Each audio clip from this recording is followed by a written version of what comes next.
சுத்திகரிப்பதற்கு 2வது முறையாக அக்கினியிலே சுத்திகரிக்கப் போகிறார். சுத்திகரிப்பதற்கு முன்பதாக தம்முடைய ஜனங்களை, நோவாய் போல இருக்கக்கூடியவர்களை அழைத்து கொண்டு போய் அந்த பேழைக்குள் வைத்து, அந்த வாசஸ்தலத்தில் வைத்து, இந்த பூமியிலே மீண்டும் 1000 வருஷ அரசாட்சியை ஆண்டவர் தொடங்குவார் திருப்பி வந்து. இதுதான் தேவனுடைய திட்டம். அப்படி தான் பைபிளில் சொல்லப்பட்டிருக்கு. இப்போ இந்த பேழைக்குள்ளே போகிற ஜனங்களுக்கு என்ன தகுதி இருந்ததோ, கர்த்தர் எப்படி அவளை அழைத்தாரோ, மற்றவர்களுக்கும் அவர்களுக்கும் என்ன வித்தியாசமோ, அதே மாதிரி தான் கர்த்தர் நம்மை அழைத்து கொண்டு போவதற்கும் உள்ளதான வித்தியாசம். அப்படி கர்த்தர் வேறு பிரித்து கொண்டு வந்து வச்சிருக்கிற ஜனங்களை தம்மோடு கூட அழைத்து கொண்டு போகிறார். அப்படி நோவா காலத்தில் அந்த அழிவு வருவதற்கு முன்பதாக, அதை தான் உலகத்தின் முடிவுன்னு சொல்கிறாங்க. உலகத்தின் முடிவு வேறு, பூமியினுடைய முடிவு வேறு. பூமி என்றால் நம்ம இருக்கக்கூடிய இந்த பார்க்குற குளோப் அப்படின்னு சொல்லுவோம், எர்த் அப்படின்னு சொல்லுவோம். நம்ம சொல்லணும்னா இந்த உருண்டை நம்ம பார்க்குறது, இது என்னுடைய முடிவு வேறு. இதில் இருக்கக்கூடிய சிருஷ்டிப்புகள், அதுக்கு பேர் தான் உலகம். ஆதியிலே தேவன் வானத்தையும் பூமியையும் சிருஷ்டித்தார். 1ஆம் அதிகாரம் 10ஆம் வசனம் ஆதியாகமம் சொல்லுகிறது, வெட்டாந்தரைக்கு கர்த்தர் பூமி என்று பெயரிட்டார். அந்த உருண்டைக்கு பேர் தான் பூமி. அதில் கர்த்தர் 3ஆம் நாளிலிருந்து சிருஷ்டிப்புகளை உண்டாக்குகிறார். 3ஆம் நாளிலே மரம் செடி கொடிகளை எல்லாவற்றையும் உண்டாக்குகிறார். 4ஆம் நாளிலே சூரியன் சந்திரன், 5ஆம் நாளிலே மீன்கள் பறவைகள், 6ஆம் நாளிலே மிருகங்கள் மனுஷனை உண்டாக்குகிறார். இந்த கிரியேஷன்ஸுக்கு பேர் தான், சிருஷ்டிப்புகளுக்கு பேர் தான் உலகம். இப்போ உலகத்தின் முடிவு நோவா காலத்தில் எப்படி நடந்தது என்றால், இந்த பூமி அப்படியே தான் இருந்துச்சு. அதில் இருந்த சிருஷ்டிப்புகளுக்கு ஆண்டவர் ஒரு முடிவை கட்டிவிட்டு அதிலிருந்து ஒரு பகுதியை எடுத்து மீண்டும் இதே பூமியில் சிருஷ்டிப்புகளை பலுகி பெருக பண்ணினார்.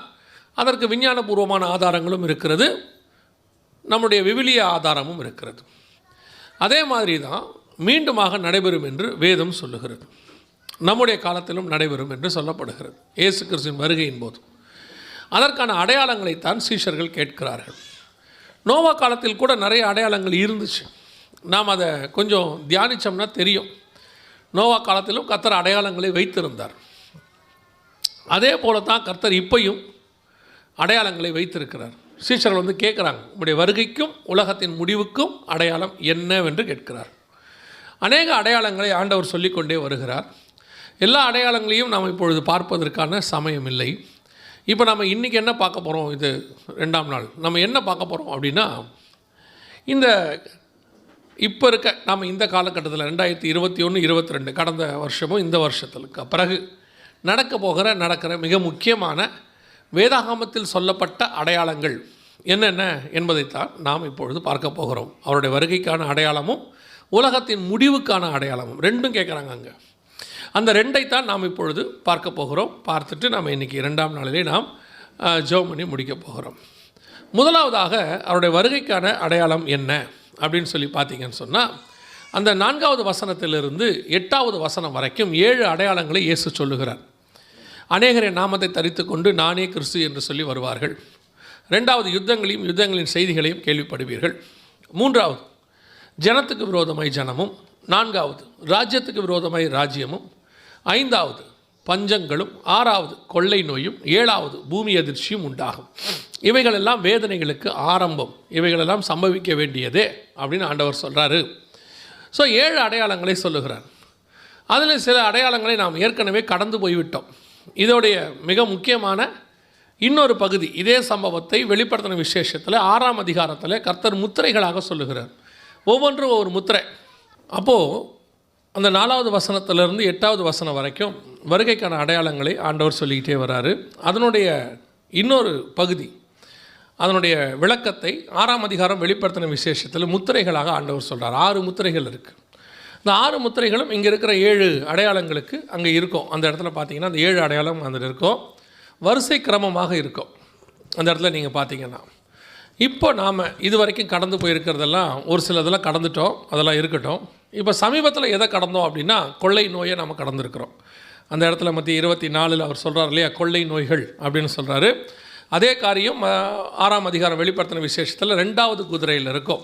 பூமியில் உள்ளவர்கள் ஒருவரை ஒருவர் கொலை செய்யத்தக்கதாக பூமியிலிருந்து சமாதானத்தை எடுத்து போடும்படியான அதிகாரம் அதற்கு கொடுக்கப்பட்டது. ஒரு பெரிய பட்டயமும் கொடுக்கப்பட்டது. அந்த பட்டயம் எது அப்படின்னு பார்த்தீங்கன்னு சொன்னால், 1 நாளாகமத்தின் புஸ்தகத்தில் வாசிக்கும் பொழுது தெளிவாக இருக்கிறது. கொள்ளை நோயாகிய பட்டயம் அப்படின்னு இருக்குது. அதுதான் நாம் இப்போ கடந்து போனோம். உலகளாவிய மிகப்பெரியது. அதுக்கு முன்னாடி உள்ள முதலாவது முத்திரையை 2012 நாம் கடந்து போனோம். இது முத்திரைகளினுடைய காலம். இப்போ நாம் அதை தான் கிராஸ் பண்ணிக்கிட்டே இருக்கிறோம். இப்போ அடுத்து வரப்போகிற மிக முக்கியமானது என்ன? வருகைக்கான அடையாளத்தை பார்க்குறோம். அடுத்து வரக்கூடிய மிக முக்கியமான அடையாளம் என்ன அப்படின்னு கேட்டிங்கன்னு சொன்னால், கொள்ளை நோய்க்கு அப்புறம் பஞ்சங்கள் தான் இருக்கிறதுலையே அடுத்து வரப்போகிறது. இது நாங்கள் இப்போ சொல்லலை, இப்போ ஆரம்பித்ததுனால சொல்லலை, ஆரம்பிக்கிறதுக்கு முன்னாடியே வேதத்தில் இருக்குது. ஆண்டவர் சொல்லியிருக்கிறார் கொள்ளை நோய்க்கு அப்புறம். ஏன்னா 2வது குதிரைக்கு அப்புறம் 3வது குதிரை கருப்பு கலர் குதிரைன்னு இருக்கும். அது ஒரு தராசை பிடித்திருந்தான், அதில் மேல் ஏறி இருந்தவன் தராசை பிடித்திருந்தான். 1 படி கோதுமை 1 பணத்திற்கு என்றும் 3 படி வார்கோதுமை 1 பணத்திற்கு என்றும் எண்ணெயும் திராட்சரசத்தையும் சேதப்படுத்தாதே என்றும் சொல்ல கேட்டேன். அது அங்கே இருக்கும். நீங்கள் 6ஆம் அதிகாரம் வெளிப்படுத்தின விசேஷத்தில் நீங்கள் வாசிக்க முடியும். ஸோ இப்போ அடுத்து வரக்கூடியது மிகப்பெரியது பஞ்சம் அப்படின்னு சொல்லி. இந்த கொள்ளை நோய் கொரோனா போய்கொண்டிருக்கிற காலகட்டத்திலேயே 2011 நவம்பரிலேயே இதற்கான அறிகுறிகள் ஆரம்பித்து விட்டது. அப்போவே இதை பற்றி ஆண்டவர் நிறைய காரியங்கள் சொல்லிக்கொண்டே இருந்தார். அதற்கு முன்பதாகவும் இதை குறித்து பேசிக்கொண்டே இருந்தோம். இப்போ 2011 அஃபீஷியலாக பஞ்சம் தொடங்கி விட்டது. அஃபீஷியல் பஞ்சம்னா என்ன? அது என்ன அஃபீஷியல் பஞ்சம் அப்படின்னு கேட்டிங்கன்னு சொன்னால், விசுவாசிகள் கவனிங்கள். இதுக்கப்புறம் நீங்கள் சந்திக்க போகிறது இந்த கொரோனாவானது நடுவில் வந்து அந்த வேரியண்ட் ஆகும், இந்த வேரியண்ட் ஆகும், அப்படி ஆகும், இப்படி ஆகும்னு நிறைய சொல்லிக்கிட்டே இருந்தாங்க. இதெல்லாம் இப்போ ஆகாது, இதுக்கப்புறம் வரும். இந்த கொரோனா வந்து ஒரு சாம்பிள் தான், நமக்கு வந்து அவங்க பண்ணி பார்த்ததான ஒரு சாம்பிள். இந்த கொரோனாவை வந்து அது வந்து ஒரு வைரஸ், அவ்வளோதான். இதை வந்து பயோவாராக மாற்றுவாங்க. பயோவாரன்னா எப்படின்னா, இதுக்கப்புறம் அவங்க என்ன செய்வாங்க அப்படின்னு கேட்டிங்கன்னு சொன்னால், இதை குண்டாக மாற்றிடுவாங்க. அதுக்கப்புறம் ஒரு நாட்டில் போய் இந்த குண்டை போட்டாங்கன்னா, அதுக்கப்புறம் அது வெடித்து நெருப்பு வந்து எரிஞ்சு மரம் செடி கொடியெல்லாம் சேதம், புகை வந்து கார்பன் டை ஆக்சைடு இதெல்லாம் கிடையாது. குண்டு போட்டாங்கன்னா அந்த ஊரில் இந்த கொள்ளை நோய் வந்து ஜனங்கள் பாதிக்கப்படுவார்கள், அவ்வளோதான். எப்படி சொல்கிறீங்கன்னா, இதுக்கு முன்னாடியே பைபிளில் சொன்ன விஷயந்தான். அது அப்படியே நம்ம கொரோனா காலத்தில் நிறைவேறிச்சு, நீங்கள் பார்க்கலாம். ஆனால் கொரோனா காலத்தில் வந்தது வந்து சாம்பிள். இனிமேல் தான் வரப்போது நான் இப்போ சொல்கிற விஷயம் பைபிளில் உள்ள விஷயம். வெளிப்படுத்தின விசேஷம் 9ஆம் அதிகாரம் 4வது வசனத்தை வாசிங்கள் பார்ப்போம். வெளிப்படுத்தின விசேஷம் 9ஆம் அதிகாரம் 4வது வசனத்தை வாசிங்கள். பூமியின் புல்லையும் பசுமையான எந்த பூண்டையும் எந்த மரத்தையும் சேதப்படுத்தாமல் தங்கள் நெற்றிகளில் தேவனுடைய முத்திரையை பெறாத மனுபுத்திரர் மாத்திரம் மனுஷரை மாத்திரம் சேதப்படுத்த அவைகளுக்கு உத்தரவு கொடுக்கப்பட்டது. நல்லா கவனிச்சு பாருங்க. பசுமையான எந்த புல்லையும் பூண்டையும் மரத்தையும் சேதப்படுத்தாமல் மனுஷரை மாத்திரம் சேதப்படுத்தக்கூடிய ஒரு விஷயம் நடக்கும். இப்போ நீங்கள் கொரோனாவை எடுத்துக்கிட்டிங்கன்னா, அதுதான் இருக்கிறதுலையே நல்ல சாம்பிள். அதுக்கு எதுவும் பாதிக்கப்படலை. இன்னும் சொல்ல போனால் இயற்கை வந்து அதில் வந்து நல்லா புதுப்பிக்கப்பட்டுருச்சு, இன்னும் சுத்திகரிக்கப்பட்டுருச்சு. காற்று சுத்தமாயிருச்சு, லாக்டவுனில் தண்ணி சுத்தமாயிருச்சாமா, ஓசோன் லேயர்லாம் மீண்டும் கூடி வர தொடங்குச்சாமா, எல்லாமே சுத்திகரிக்கப்பட்டது. பாதிக்கப்பட்ட ஒன்று எதுன்னு கேட்டிங்கன்னா, மனுஷன் மாத்திரம், மனிதர்களை மாத்திரம் சேதப்படுத்த அவர்களுக்கு அதிகாரம் கொடுக்கப்பட்டது. 2000 வருஷத்துக்கு முன்னாடி பைபிளில் இருக்குது. இப்போ அதனுடைய சாம்பிளை நம்ம பார்த்துருக்கிறோம். இனி அடுத்த 3ஆம் உலக யுத்தமோ அடுத்து யுத்தங்கள் வரும்போது கண்டிப்பாக ஒரு யுத்தம் ஒன்று வரும். வேதத்தில் சொல்லப்பட்ட யுத்தம் வரும். கொள்ளை நோய் வந்திருக்குது, அடுத்து பஞ்சம் வரும், பஞ்சத்துக்கு அடுத்து தான் யுத்தம் வரும். இப்போ இந்த கொள்ளை நோயினுடைய ஆதிக்கம் அடுத்து பயோவாராக மாறும்போது, அடுத்து 3ஆம் உலக யுத்தமோ ஏதோ ஒன்று வரும்போது அதில் இதை குண்டாக யூஸ் பண்ணாங்கன்னா போதும். இந்த 9/4 இது வருகைக்கு பின்னாடி நடக்க வேண்டிய ஒரு சம்பவம். இது 100% நிறைவேறும். கர்த்தர் சொன்னபடியே துல்லியமாய் நிறைவேறும்.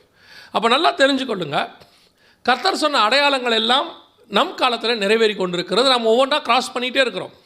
ஆனால் நம்ம கிராஸ் பண்ணுறோங்கிற உணர்வு மட்டும்தான் நமக்கு இல்லை. இப்போ நம்ம கண்ணுக்கு முன்னாடி இந்த 9/4 படி ஒரு அடையாளம் நடக்குது. 9/4 அல்ல, அதனுடைய அடையாளம் நடக்குது. ஆனால் நமக்கு அந்த உணர்வு இல்லை. நோவா காலத்து ஜனங்களுக்கு இருந்த ஒரே ஒரு பிரச்சனை என்ன? அவங்களுக்குள்ள பாவம் இருந்தது. அந்த பாவத்தை விட மேலான ஒரு காரியம் என்ன அப்படின்னு கேட்டிங்கன்னா, வெள்ளம் வந்து வாரிக்கொண்டு போகும் அளவும் அவர்கள் உணராதிருந்தார்கள்னு இருக்குது. அதுதான் அவங்ககிட்ட இருக்கிற பிரச்சனை. பாவம் எல்லா காலத்திலும் மனுஷங்கிட்ட இருக்குது. அதை உணர்த்தும் போது உணரணும். சாமுவேல் வந்து சவுலுக்கு சொல்லும் போது சவுலுக்கு உணர்வு வரல, வாக்குவாதம் தான் வருது. கழுத பிழையாமுக்கு உணர்த்தும் போது பிழையாமுக்கு உணர்வு வரல, கோபம் தான் வருது. நிறைய பேருக்கு அதை உணர்த்தும் போது கோபம் வர மாட்டேங்குது, கோபம் தான் வருது, அந்த உணர்வு வர மாட்டேங்குது. எதுக்காக இதை சொல்கிறாங்க அப்படின்னு சொல்லி.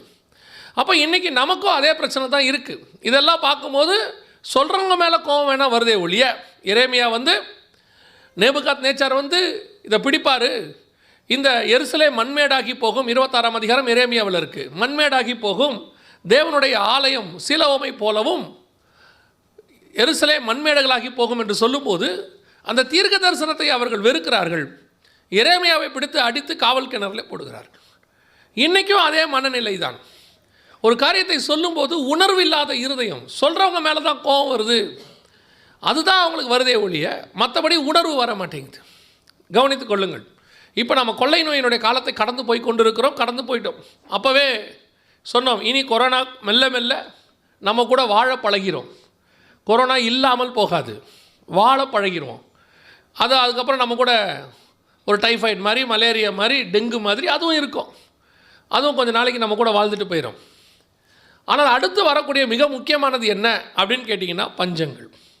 2011 நவம்பர் மாதம் அஃபீஷியலாக பஞ்சம் ஆரம்பித்தது. எப்படி அப்படின்னு கேட்டிங்கன்னா, ஐநா சபையில் ஒரு அறிக்கை வெளியிட்டார்கள். அவங்க சொன்னாங்க, பருவநிலை மாற்றத்தின் காரணமாக பூமியில் பஞ்சங்கள் அதிகரிக்க தொடங்கும், அதில் முதலாவது பஞ்சம் அஃபீஷியலாக ஆரம்பித்து விட்டது அப்படின்னு சொல்லி ஒரு நாட்டை குறித்து அறிவிப்பு கொடுத்தார்கள். எந்த நாட்டை குறித்து அப்படின்னு பார்த்தீங்கன்னு சொன்னால், மடகஸ்காருங்கிற பகுதியை குறித்து தான் கொடுத்தார்கள். இந்த மடகஸ்கார் அப்படிங்கிற பகுதி தான் உலகத்திலேயே பருவநிலை மாற்றத்தின் மூலமாக ஏற்பட்ட விளைவின் விளைவாக ஒரு பஞ்சமாக நாடு முழுக்க மாறியது. மழை பொய்த்து போனது, விவசாயம் இல்லை, ஜனங்களுக்கு வழி இல்லை. கடைசியில் ஜனங்க இப்போ ஒரு 6 மாதமாக எதை சாப்பிட்டுக்கிட்டு இருக்கிறாங்க அப்படின்னு கேட்டிங்கன்னு சொன்னால், இந்த மரத்தில், இந்த செடியில் அங்கங்கே இருக்கக்கூடியதான பூச்சிகளை பிடித்து சாப்பிட்டு கொண்டிருக்கிறார். இது இப்போ நடைபெற்று கொண்டு இருக்கிறது. இது ஐநாவுடைய ரிப்போர்ட், அவங்க கொடுத்துருக்கிறதான அதிகாரப்பூர்வமான அறிவிப்பு. பஞ்சம் ஆரம்பித்து விட்டது பூமியில். இந்த பஞ்சம் இனி அதிகரித்து கொண்டே தான் போகும். இனி இது குறைவுபடாது, இனி ஒவ்வொரு நாடாக மாறும் என்று 2011 அவர்கள் சொன்னார்கள். அதனுடைய உச்சம் இப்போது நாம் அடைய தொடங்கி விட்டோம். இப்போ நாம் அதை கிராஸ் பண்ணிட்டோம். இப்போ முதல் லெவல்லேருந்து 2வது லெவலுக்கு போயிட்டுருக்கு. அதுக்கு அடுத்து ஹைட்டி தீவு, இவங்கெல்லாம் இப்போ மண்ணை சாப்பிட ஆரம்பித்தாச்சு. விளைவு என்னென்னா, மண்ணை எடுத்து தண்ணியில் குழச்சி ஒரு களிமண்ணை போல் அந்த ஒரு காரியத்தை செய்து அவங்களுக்கு அங்கே எதுக்கும் வழி இல்லை. கேஸ், இப்போ நம்ம கேஸோடைய விலை 1500 1000 ரூபா கிட்ட போகுது இல்லையா? இப்போ ஸ்ரீலங்காவில் போகும்போது அவங்களுக்குலாம் 2000 3000 ரூபாய்க்கு மேலே கேஸ் போயிடுச்சு. ஸோ அப்போ கேஸ் வாங்கக்கூடிய நிலைமை பெரும்பாலும் குறைஞ்சிக்கிட்டே போகுது. அப்போ என்ன பண்ணுவாங்க? விறகு. அதுக்கப்புறம் விறகு இல்லைன்னா என்ன பண்ணுறாங்க? இவங்க தான். இவங்க ஊரில் விறகுக்கு கூட வழி இல்லாமல் வெயிலில் காய வச்சு சாப்பிடக்கூடிய நிலைமையில் இருக்குது. இது அவர்கள் செய்யக்கூடியதான, இது ஹைத்தி போன்ற பகுதிகளில் நடைபெறக்கூடியதான பஞ்சம். இது ஆரம்ப நிலையில் இருந்து கிட்டத்தட்ட நாங்கள் இதை குறித்து 6 மாதமாக சொல்லிக்கிட்டே இருக்கிறோம். நாங்கள் கொரோனா பற்றி பேசுகிறதே நிறுத்திட்டோம். அடுத்த குதிரைக்கு வழிவகை செய்யப்பட்டாக்கி விட்டது. அடுத்த அழிவை நோக்கி உலகம் பஞ்சத்தை நோக்கி போய்கொண்டிருக்கிறது. இதுதான் அடுத்து அவங்க செய்யக்கூடியது, மிக வரப்போகிற நிலைமை பஞ்சம். இப்போ இந்த பஞ்சத்தினுடைய உச்சம் அதிகரிக்க ஒவ்வொரு நாடுகளாக பாதிக்கப்பட தொடங்குது. அதுக்கு பல காரணங்கள் இருக்குது. முக்கியமான காரணம் பருவநிலை மாற்றம். அதை பற்றி நான் உங்களுக்கு பின்னாடி சொல்கிறேன். இப்போ இயேசுகிட்ட 2 கேள்வி கேட்டாங்க இல்லையா? உலகத்தின் முடிவுக்கும் உங்களுடைய வருகைக்கும் அடையாளம் என்னென்னு. இது வருகைக்கான அடையாளம், உலகத்தின் முடிவுக்கான அடையாளம் தான் பருவநிலை மாற்றம். இப்போ நம்ம அதை பற்றியும் பின்னாடி பார்ப்போம். இப்போ நம்ம கண்ணுக்கு முன்னாடி கர்த்தர் சொன்னபடி பஞ்சங்கள் உச்சத்துக்கு போக தொடங்கிருச்சு.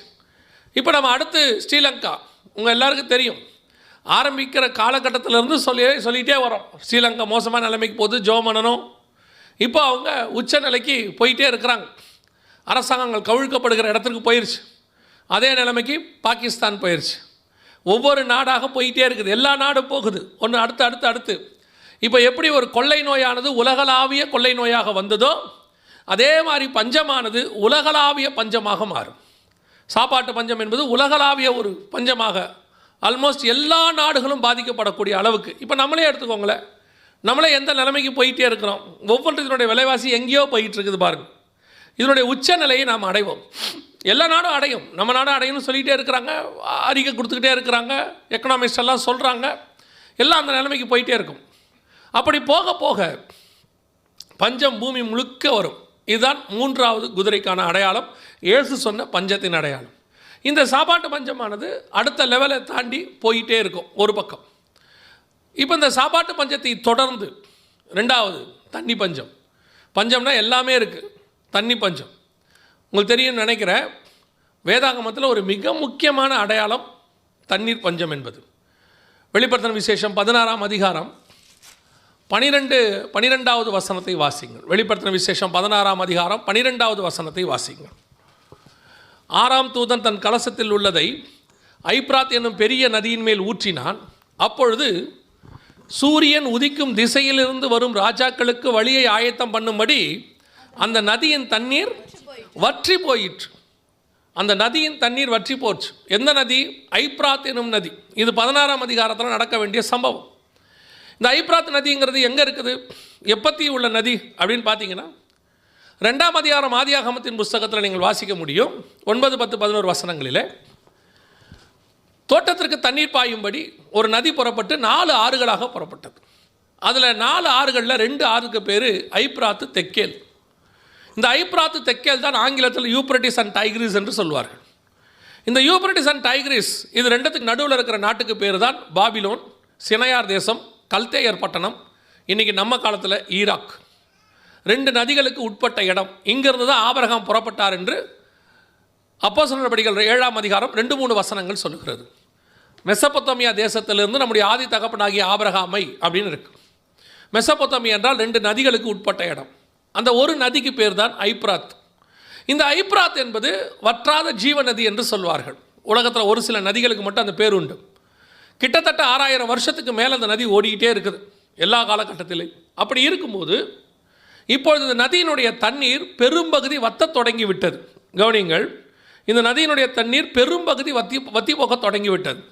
எந்த அளவுக்கு வத்தி போக தொடங்கிவிட்டது அப்படின்னு கேட்டிங்கன்னு சொன்னால், ஜனங்கள் எல்லாரும் புலம்பெயர்ந்து சிட்டிக்கு போகிற அளவுக்கு தண்ணி வத்தி போக தொடங்கிருச்சு. இந்த ஐப்ராத் என்னும் தண்ணி 16ஆம் அதிகாரத்தில் முழுசாக வத்தணும். இப்போ வத்த ஆரம்பிச்சிருக்கு. அதை தான் நான் சொல்ல வரேன். ஒரு சிலர் வத்தி போக தொடங்கிருச்சுன்னா உடனே ஜெகன் பாருங்கள் 16ஆம் அதிகாரம் நடக்குது, இப்போவே நடக்குதுன்னு சொல்கிறாரு அப்படின்னு முழு செய்தியும் கேட்காம யாராவது கொடுக்குற 2 நிமிஷத்தை கேட்டுட்டு உடனே அதுக்கு ஒரு வீடியோ போட்டுருவாங்க. ஏன்னா இப்போ இருக்கிறவங்களுக்குலாம் வேலையே ஃபோன் இருந்தால் போதும். நம்ம 1 மணி நேரம் 1.5 மணி நேரம் செய்தி பேசியிருப்போம். 1.5 மணி நேரம் செய்தியை கேட்காம யாராவது ஏதாவது 2 நிமிஷம் சொன்னால் உடனே கேட்டுட்டு அதுக்கு ஒரு வீடியோ போடுறது. முழுசாக கேட்பன்ற கூட கிடையாது. கவனித்து கொள்ளுங்கள்.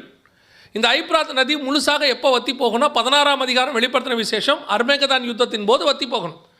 அதனுடைய ஆரம்ப கட்டம் இப்போ நடக்க ஆரம்பித்திருக்கிறது. இப்போ நடக்க தொடங்கிருச்சு. அப்படின்னா என்ன அர்த்தம்? நாம் கடைசி காலத்தினுடைய அடையாளங்களுக்கு வந்துட்டோம். அதில் ஒரு அடையாளமாக தண்ணீர் வற்றி போக தொடங்கி இருக்கிறது. இன்னொரு ஐநாவுடைய குறிப்பு சொல்லுது, இமயமலைக்கு அடிவாரத்தில் இருக்கக்கூடியதான கிராமங்களே தண்ணி இல்லாமல் வத்தி போக தொடங்கிருச்சாமா. இது அதனுடைய ரிப்போர்ட். இமயமலைக்கு கீழே இருக்கிற அடிவாரத்தில், இமயமலைக்கு கீழே இருக்கிற கிராமங்கள் தண்ணி இல்லாமல் போகாது. ஏன்னு சொன்னால் அந்த பனி உருகி கிளேஷியஸாக அவர்களுக்கு வந்துக்கிட்டே இருக்கும் தண்ணி எப்போவும் 24 hours.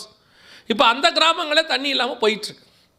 கர்த்தர் சொன்னபடி துல்லியமாக ஒரு புறம் சாப்பாட்டு பஞ்சம், இன்னொரு புறம் தண்ணி பஞ்சம் வந்துக்கிட்டு இருக்கு. ஒருவேளை நமக்கு இங்கே இருக்கிறவங்களுக்கு, சிட்டியில் இருக்கிறவங்களுக்கு இந்த தண்ணி பஞ்சத்தினுடைய உச்சம் தெரியுமான்னு தெரியாது. ஏன்னா ஃபோன் பண்ண உடனே கேன் எங்கே வருது? வீட்டுக்கு வந்துடுது. ஃபோன் பண்ண உடனே கேன் வந்துடுது. எங்கே போனாலும் பாட்டிலாக தண்ணி காசு கொடுத்து உடனே கேட்டால் எல்லாத்துக்கும் கிடைக்குது. 300 ml கிடைக்குது, 250 ml கிடைக்குது, 1/2 லிட்டரும் கிடைக்குது, 1 லிட்டரும் கிடைக்குது, 2 லிட்டரும் கிடைக்குது. ஸோ நமக்கு கேட்ட உடனே இப்போ டிஃபால்ட்டாக ஃபோன் எடுத்துட்டியா, பர்ஸ் எடுத்துட்டியான்னு கேட்குற மாதிரி வாட்டர் பாட்டில் வாங்கிட்டியான்னு ஆயிடுச்சு. ஊருக்கு போகும்போது டிஃபால்ட் கேள்வி. இப்போது யாரையாவது பஸ் ஏற்றும் போது, ட்ரெயின் ஏற்றும் போது நம்ம கேட்குற டிஃபால்ட் கேள்வியில் ஒரு கேள்வி என்ன கேள்வி? தண்ணி இருக்குதா, வாட்டர் பாட்டில் எடுத்தாச்சா அப்படின்னு கேட்குறாங்க. அந்த அளவுக்கு நமக்கு தண்ணி, அதெல்லாம் தண்ணி பஞ்சம்லாம் ஒன்றும் இல்லைங்க. எங்கே வேணாலும் தண்ணி வாங்கிக்கலாம். பஸ் ஸ்டாண்ட்லேயும் கிடைக்குது, ரயில்வே ஸ்டேஷன்லேயும் கிடைக்குது, போகும்போது எங்கே. இதுவே தண்ணி பஞ்சத்துக்கான அடையாளம் தான். புலம்பலின் புஸ்தகம் 5ஆம் அதிகாரம் 1வது வசனம் சொல்லுகிறது, கர்த்தாவே எங்களுக்கு நேரிட்டதை நினைத்தருளும், எங்கள் நிந்தையை நோக்கி பாரும்னு வசனம் சொல்லுது. புலம்பல் 5:1 சொல்லும்போது, கர்த்தாவே எங்களுக்கு நேரிட்டதை நினைத்தருளும், எங்கள் நிந்தையை நோக்கி பாரும். என்ன நேரிட்டது, என்ன நிந்தை, எது அவங்களுக்கு ஒரு நிந்தையாக போச்சு, சாபத்துக்கு ஈக்குவலாக சொல்கிறாங்க. நிந்தையை நோக்கி பாரும் அப்படின்னு இருக்கு. என்னன்னு சொல்லி 4வது வசனம் சொல்லுது. 4வது வசனத்தை வாசிங்க பார்ப்போம். எங்கள் தண்ணீரை பணத்துக்கு வாங்கி குடிக்கிறோம். எங்கள் தண்ணீரை பணத்துக்கு வாங்கி குடிக்கிறோம். 2500 வருஷத்துக்கு முன்னாடி பைபிளில் இருக்கு. எங்கள் தண்ணீரை பணத்துக்கு வாங்கி குடிக்கிறோம். காசு கொடுத்து தண்ணி வாங்கி குடிக்கிறது சாபம்னு வசனம் சொல்லுது. நாம் இன்றைக்கி அதை ஆசீர்வாதமாக நினச்சிட்ருக்குறோம். அதுவும் எந்த கம்பெனி தண்ணி வாங்கி குடிக்கிறோன்றதுல இன்னொரு ஆசீர்வாதம் இருக்குது. வாங்கி குடிக்கிறத பார்க்கும்போது இந்த கம்பெனியை விட அந்த கம்பெனி ஆசீர்வாதம். அதில் ஒரு பெருமை வேறு. நான் இந்த மாதிரி கம்பெனியெல்லாம் குடிக்கிறது இல்லை, நான் அந்த கம்பெனி தான் பிராண்டட் சாபமாக இருந்தால் என்ன, பிராண்டட் இல்லாத சாபமாக இருந்தால் என்ன. காசு கொடுத்து வாங்கி குடிக்கிறதுக்கு பேர் என்னதாமா? சாபம், நிந்தை. நம்ம கடைசி காலத்தில் ஆல் ஓவர் த வேர்ல்டு நீங்கள் எங்கே போனாலும் இதான் நிலைமை. ஒரு சில நாடுகளை தவிர எங்கே போனாலும் இதான் நிலைமை. காசு கொடுத்து தண்ணி வாங்கி குடிக்கிற நிலைமைக்கு நாடு போயிடுச்சு. எல்லா நாடுகளையும் நான் சொல்லுகிறேன். தண்ணி பஞ்சத்தினுடைய உச்சத்தில் நாம் போய் கொண்டு இருக்கிறோம். இன்னொரு புறம் சாப்பாட்டு பஞ்சம். நான் சாப்பாட்டு பஞ்சம், இந்த பஞ்சங்களை சொல்லும்போது ஒருவேளை உங்களுக்கு ஒரு சிலர் சொல்லுவாங்க, எதுக்கு இவர் இப்படியெல்லாம் சொல்லி ஜனங்களை பயமுறுத்தணும்? இப்படி தான் கொள்ளை நோய் வரத்துக்கு முன்னாடி 2018 ஐநாவில் WHO ஒரு ரிப்போர்ட் கொடுத்தாங்க. வேர்ல்டு ஹெல்த் ஆர்கனைசேஷனில் டிசீஸ் எக்ஸ்னு ஒன்று வருது. உலகளாவிய மிகப்பெரிய அளவில் பிரச்சனை ஏற்பட போது ஜனங்கள் எல்லாம் இந்த கொள்ளை நோயில் பெருமளவில் சாவார்கள், இதுவரைக்கும் வரலாறு காணாத அளவுக்கு உயிர் சேதம் இருக்கும் என்று அறிவித்தார்கள் 2018. அப்பத்துலேருந்தே இந்த ரிப்போர்ட்டை எடுத்து சபைகளுக்கு சொல்லிக்கிட்டு இருக்கிறோம். ஒவ்வொரு சபைக்கு போகும்போதும் இப்படி சொல்கிறாங்க, பைபிளில் கொள்ளை நோய் வரும்னு இருக்குது, கடைசி காலத்தில் அடையாளமாக ஆண்டவர் சொன்ன மாதிரி நடக்க போது ஆயத்தமாகுங்க. ஆயத்தம்னா என்ன ஆகிறது? நிறைய பேருக்கு இது ஒரு கேள்வி, என்ன ஆயத்தமாகிறது? கர்த்தர் எதுக்கு முன்னாடியே சொல்கிறார் எதையும்? மத்திய 24:25 சொல்லுது, நான் உங்களுக்கு முன்பே அறிவித்திருக்கிறேன். எப்பவுமே இயேசு சொல்வார், நான் இதை உங்களுக்கு முன்பே சொல்லவில்லையா? மறுரூமலைக்கு கூட்டிகிட்டு போய் மறுரூபமாகி காட்டுறாரு, முன்னாடியே காட்டுறாரு. எதற்காக சீசர்களை கூட்டிகிட்டு போய் முன்னாடியே காட்டுறாரு? நாளைக்கு இவர் மறுரூபமாகி நிற்பார். அப்போ ஆகும்போது இவர் பழைய ரூபத்தில் இருக்க மாட்டார். அப்போ இவர் மறுரூபமாகி போகும்போது கதவை சாத்திக்கிட்டு நிற்கும் போது கதவை தட்டினா இவங்க திறக்க மாட்டாங்க. ஏன்னா வந்து நிற்கிறவர் வேறு யாரோ. ஒரு சீசரோட பேசிக்கிட்டு போகும்போது இவர் வேறு யாரோ நினச்சிட்டு பேசிக்கிட்டே போகிறான். அதுக்கு தான் முன்னாடியே மறுரூபமாகி காட்டுறாரு, நான் அடுத்து உயிர்த்தெழுந்து இப்படி தான் வருவேன் பார்த்துக்கோங்கன்னு. இவன் அங்கே தூங்கிட்டான் மறுரூமலையில். அவர்கள் நித்திரை மயக்கமாக இருந்தார்கள். திருப்பி வந்து நிற்கும் போது பேதுருவுக்கே சந்தேகம், யார் இது? அப்போ யோவான் சொல்கிறாரு, அது கர்த்தர். ஏன்னா அவர் மேலே பார்த்துருக்கிறார், அது கர்த்தர். அப்போ முன்னாடியே காட்டுறது எதுக்கு? பின்னாடி ஒரு பிரச்சனை வரும்போது ஆயத்தப்படுவதற்கு. எந்த ஒரு விஷயத்தையும் கர்த்தர் தேவன் நமக்கு முன்பதாகவே சொல்லித்தான் செய்கிறார், சொல்லாமல் செய்யலை. அப்போ கொள்ளை நோய் வரும்போது நம்ம என்ன ஆயத்தப்பட்டிருக்கணும்? யோசிச்சு பாருங்கள். 2019 கோவிட் வந்தது. 2021 வரைக்கும் மெடிசன் கிடையாது. எல்லாரும் மருந்துக்கு அலைஞ்ச காலம். ஒவ்வொருத்தரும் எங்கே மருந்து இருக்குனாலும் ஓடின காலம், எதை மருந்துனாலும் குடித்த காலம். நீங்கள் வந்து இன்ஹேல் பண்ண சொன்னாலும் சரி, சுடுதண்ணியில் அதை போட்டு குடினாலும் குடித்தாங்க ஜனங்க. வாட்ஸ்அப்பில் என்னென்ன சொன்னமோ எல்லாத்தையும் செஞ்சாங்க. காரணம் மருந்து இல்லை. ஆந்திரா பகுதியில் ஒரு மனுஷன் திடீர்னு கண்ணில் மருந்து ஊற்றினார் கொரோனாவுக்கு. அப்புறம் இந்தியா முழுக்க வேன் பிடிச்சிட்டு ஓடினான். ஓவர் நைட்டில் அந்த வில்லேஜ் வந்து லைம் லைட்டுக்கு வந்துருச்சு. ஜனங்க எல்லாரும் பார்த்தீங்கன்னு சொன்னால் அந்த கிராமமே வந்து செழிப்பாக மாறிடுச்சு. அவ்வளோ கடைகள் ஓவர் நைட்டில். ஏன்? அந்த மருந்து கிடைக்குதுன்னு தெரிஞ்ச உடனே. ஒருவேளை சபை இதை கேட்டு இது எச்சரிப்படைந்த நினைவே ஜனங்களைப் போல ரட்டுடுத்தி சாம்பலில் உட்காந்து ஜெபம் பண்ணி இருந்தால் ஒவ்வொரு சபையும் ஒரு ஹீலிங் சென்டராக மாறி இருக்கும். மருந்து இல்லாமல் உலகம் அலைஞ்சிச்சு. மருந்தை வச்சுக்கிட்டு இருந்த ஒரே இடம் திருச்சபை மட்டுமே. சபைக்கிட்ட மட்டும்தான் மருந்து இருந்துச்சு. எந்த மருந்து இருந்துச்சு? அவருடைய காயங்களால் குணமானோம் என்கிற மருந்து நம்ம கையில் மட்டும்தான் இருந்துச்சு. இயேசுவினுடைய காயம் குணமாக்கும். குணமாக்குறது தான் இயேசுவினுடைய வேலை. அவரே சொல்றார், நீங்கள் வியாதியஸ்தர்கள் மேல் கரங்களை வைப்பீர்கள், அவர்கள் சொஸ்தமாவார்கள். ஆனால் ஷாப்பிங் மாலை பூட்டின மாதிரி, எல்லாரும் பூட்டிக்கிட்ட மாதிரி சர்ச்சையும் பூட்டியாச்சு. 2000 வருஷமாக அற்புத சுகமளிக்கிற ஆராதனைன்னு நடத்தி குருடர்கள் பார்வையடைகிறார்கள், செவிடர்கள் கேட்கிறார்கள், முடவர்கள் நடக்கிறார்கள் சொல்லிட்டு கொரோனாவுக்கு மட்டும் கதவு முடியாச்சு. ஏன்னா இயேசுவின் காயம் கொரோனாவை தவிர மிச்சம் எல்லாவற்றையும் சுகமாக்கும்னு இருக்கு பைபிளில். ஏன்னா ரெடி இல்லை, அவ்வளோதான், ஆயத்தப்படலை. சீஷர்கள் ஆயத்தப்படாமல் ஒரு காலகட்டத்தில் இருந்தார்கள். அதே மாதிரி சபை ஆயத்தப்படாமல் இருந்துச்சு. யோசிச்சு பாருங்க, எப்பேற்பட்ட சான்ஸ் நமக்கு ஒன்று கிடச்சிச்சு. சபை மட்டும் சுகமாக்குற இடமா இருந்திருந்தா நம்ம சுவிசேஷமே சொல்ல வேண்டாம், வேனை பிடிச்சிக்கிட்டு அவன் ஒரு சர்ச்சுக்கு பின்னாடி ஓடி வந்திருப்பான். அங்கங்கே சபை நிரம்பி வழிஞ்சிருக்கும். இயேசு சுகம் கொடுக்குறார்னு நம்ம சான்ஸை விட்டுட்டோம். முன்னாடியே ஆண்டவர் சொன்னார், 2018 சொன்னார்.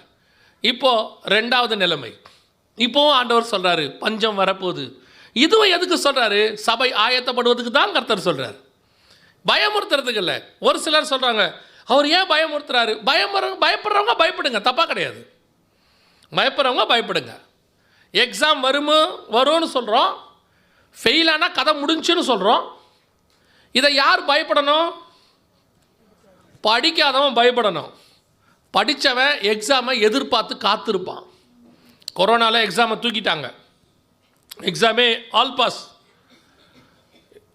நிறைய பசங்களுக்கு சந்தோஷம். அவன் ஜாம் பண்ணான், கர்த்தாவே கொரோனாவை எக்ஸ்டெண்ட் பண்ணும், இன்னும் ஒரு 2 வருஷம் அப்படியே போச்சுன்னா காலேஜே முடிச்சுட்டு வெளியே வந்துடலாம். ஆனால் ஒரு தம்பி, சின்ன பையன்தான், ஒரு 8th 9th படிக்கிற பையன் என்கிட்ட பேசும்போது சொன்னான், என்ன அங்கிள் இப்படி எக்ஸாமெல்லாம் எடுத்துட்டாங்க அப்படின்னா. எனக்கு ஆச்சரியமாக இருந்துச்சு. ஏன்னா தம்பி அப்படி சொல்கிற? சந்தோஷம் தானடா, எக்ஸாம் இல்லாமல் பாஸ் ஆகி போயிடலாமே. அவன் சொன்னான், இல்லை அங்கிள், படிக்கிறவங்களுக்கும் படிக்காதவங்களுக்கும் வித்தியாசமே இல்லையா அங்கிள். இப்போ எங்கள் கிளாஸில் படிக்காத பையன்லாம் பாஸ் ஆயிடுவானே அங்கிள். அப்போ அந்த படித்து பாஸ் பண்ணுறவனுக்கு தான் அந்த வேல்யூ தெரியும். யார் எக்ஸாமை பார்த்து பயப்படுவான்? படிக்காதவன் தான் பயப்படுவான். இதெல்லாம் சொல்லும்போது இப்போ நம்ம யுத்தம் வரும், கொள்ளை நோய் வரும், பஞ்சம் வரும்னு சொல்லும் போது எம்டி ஜெகனுக்கு இதான் வேலையே. அந்த ஆளுக்கு பயமுறுத்துறது தான் வேலை. இப்போ இயேசு கிறிஸ்து என்ன சொல்கிறார்? யுத்தங்களையும் யுத்தங்களின் செய்திகளையும் கேள்விப்படுவீர்கள், ஜனத்துக்கு விரோதமாய் ஜனமும் ராஜ்யத்துக்கு விரோதமாய் ராஜ்யமும் எழும்பவும். அடுத்து என்ன சொல்கிறாரு? அந்த வசனத்தில் என்ன சொல்கிறாரு? கிடையாது, வசனத்தை வாசிங்க. யுத்தங்களையும் யுத்தங்களின் செய்திகளையும் கேள்விப்படுவீர்கள், ஆனாலும் கலங்காதபடிக்கு எச்சரிக்கையா இருங்க. நான் சொல்றத சொல்றேன், நீ பயப்படாதயா. அவர் தான் இது ஃபார்முலாவே ஏசுது. சொல்ல வேண்டியதெல்லாம் சொல்லிட்டாரு, சொல்லிட்டு சொல்றாரு, நான் சொல்றதெல்லாம் சொல்லிட்டேன், நீ பயப்படாத. ஏன்? அதெல்லாம் நடக்கும், இவைகள் சம்பவிக்க தொடங்கும் போது உனக்கு ஒரு மீட்பு இருக்கு, நீ பயப்படாத. யார் பயப்படுவா? போகாதவன் தான் பயப்படுவான். யார் கலங்குவான்? போகாதவன் தான் கலங்குவான். ட்ரெயின் வருதுன்னு யார் பயப்படுவா? ட்ராக்கில் நிற்கிறவன் தான் பயப்படுவான். பிளாட்ஃபார்மில் நிற்கிறவன் சந்தோஷப்படுவான், ஏன்னா ஊருக்கு போகிறவன் அவன், இவன் சாவுறவன். ட்ராக்கில் நிற்கிறவனுக்கு பயமாக தான் இருக்கும், பிளாட்ஃபார்மில் நிற்கிறவனுக்கு பயமாக இருக்காது. அவன் சந்தோஷப்படுவான், ட்ரெயின் வருது நம்மளாம் போக போகிறோன்னு சொல்லி. இன்றைக்கி நாம் கலங்காதபடிக்கு எச்சரிக்கையாக இருக்க வேண்டிய ஒரு கூட்டம், பயப்பட வேண்டிய கூட்டம் இல்லை. இவைகள் சம்பவிக்க தொடங்கும் போது உங்கள் மீட்பு சமீபமாக இருப்பதால் நீங்கள் நிமிர்ந்து பார்த்து தலைகளை உயர்த்துங்கள் என்று ஆண்டவர் லூக்கா 21:28 சொல்கிறார். இதெல்லாம் பார்க்கும்போது நம்ம நிமிர்ந்து பார்த்து தலையை உயர்த்தணும். இதெல்லாம் சம்பவிக்குது, இதுக்கு நடுவில் எங்கள் ஆண்டவர் வந்து எங்களை கூட்டிகிட்டு மேலே போகிறார். அல்லேலூயா. அப்போ அடுத்து பஞ்சம் வரப்போகுது. அப்படி தான் இருக்குது, வசனத்தில் இருக்குது. 3வது குதிரை வரணும். இந்த பஞ்சத்துக்கு சபை ஆயத்தமாகணும்.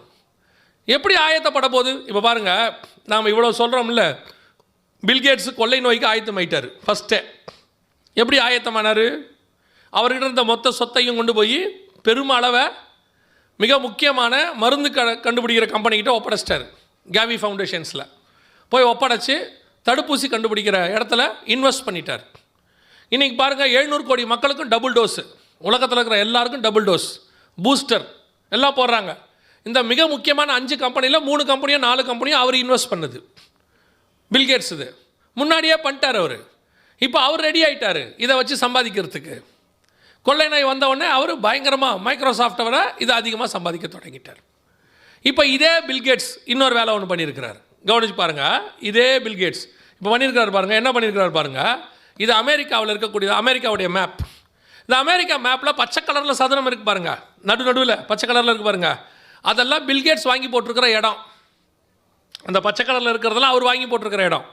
எவ்வளோன்னு கேட்டிங்கன்னா 2,64,000 ஏக்கர் வாங்கியிருக்கிறாரு. இப்போது கடந்த 2 வருஷத்தில் மட்டும் 2,64,000 ஏக்கர்.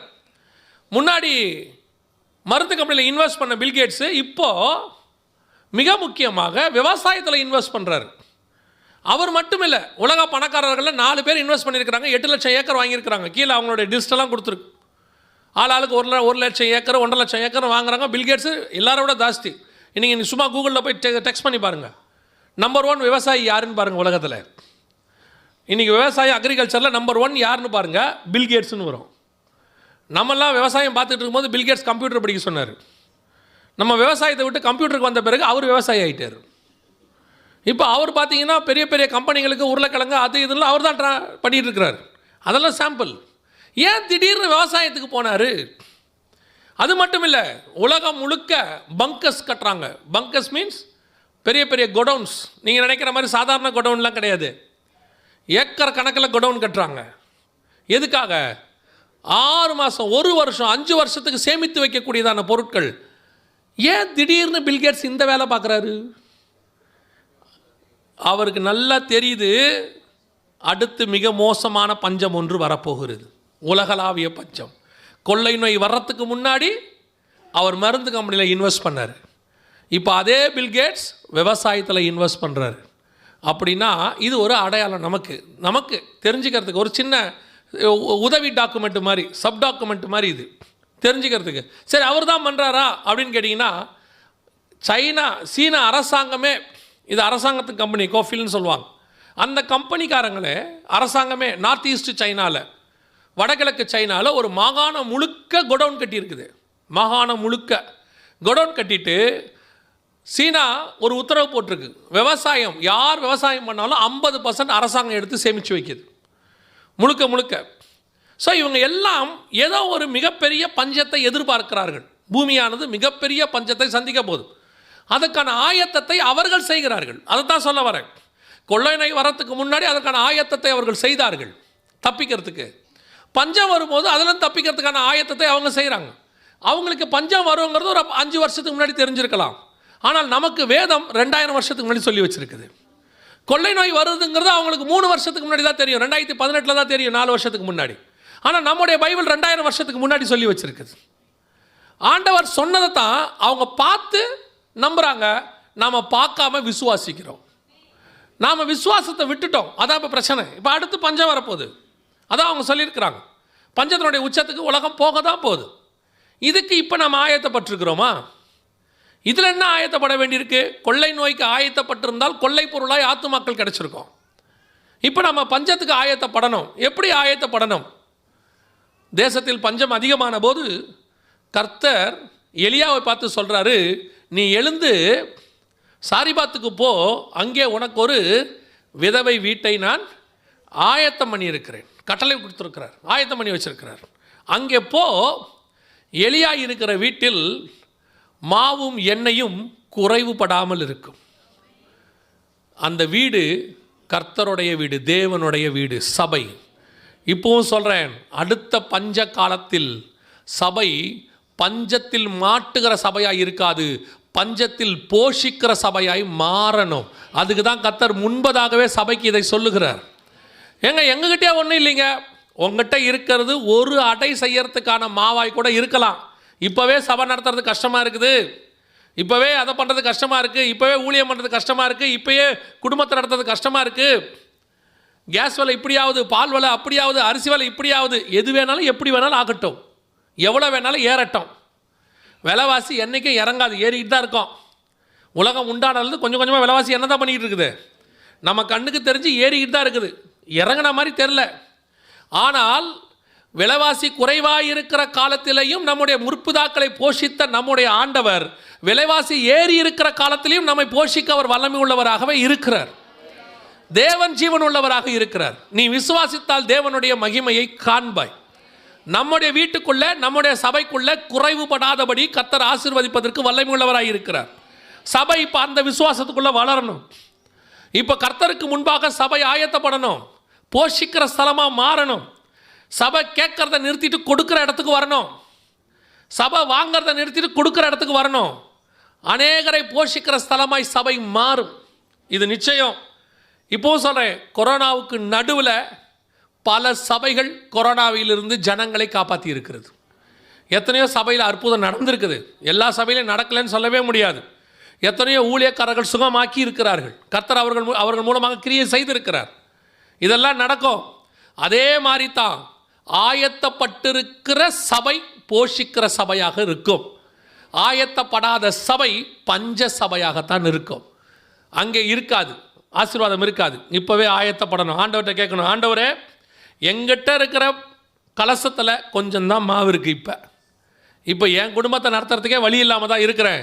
ஆண்டவர்கிட்ட கேட்கணும், ஆண்டவரே எனக்குள்ள ஒரு விசுவாசத்தை அனுப்போம், எனக்குள்ள ஒரு எலியாவை அனுப்போம், என் வீட்டுக்கு ஒரு ஆசீர்வாதத்தை அனுப்போம், நான் போஷிக்கிறவனாய் மாறணும், அநேகருக்கு கொடுக்கிறவனாய் மாறணும்னு ஜெபம் பண்ணி பாருங்க. எகிப்து முழுவதும் வாதை வந்தாலும் அது இஸ்ரவேல் இருந்த கோசேன் நாட்டில் மாத்திரம் வரவில்லை என்று வேத வசனம் சொல்லுது. அதே காரியம்தான் இப்போவும் நடக்கும். உலகம் முழுக்க வாதை வந்தாலும் தேவன் இருக்கிற உங்களுடைய வீட்டில், என் வீட்டில் அந்த வாதை வராது.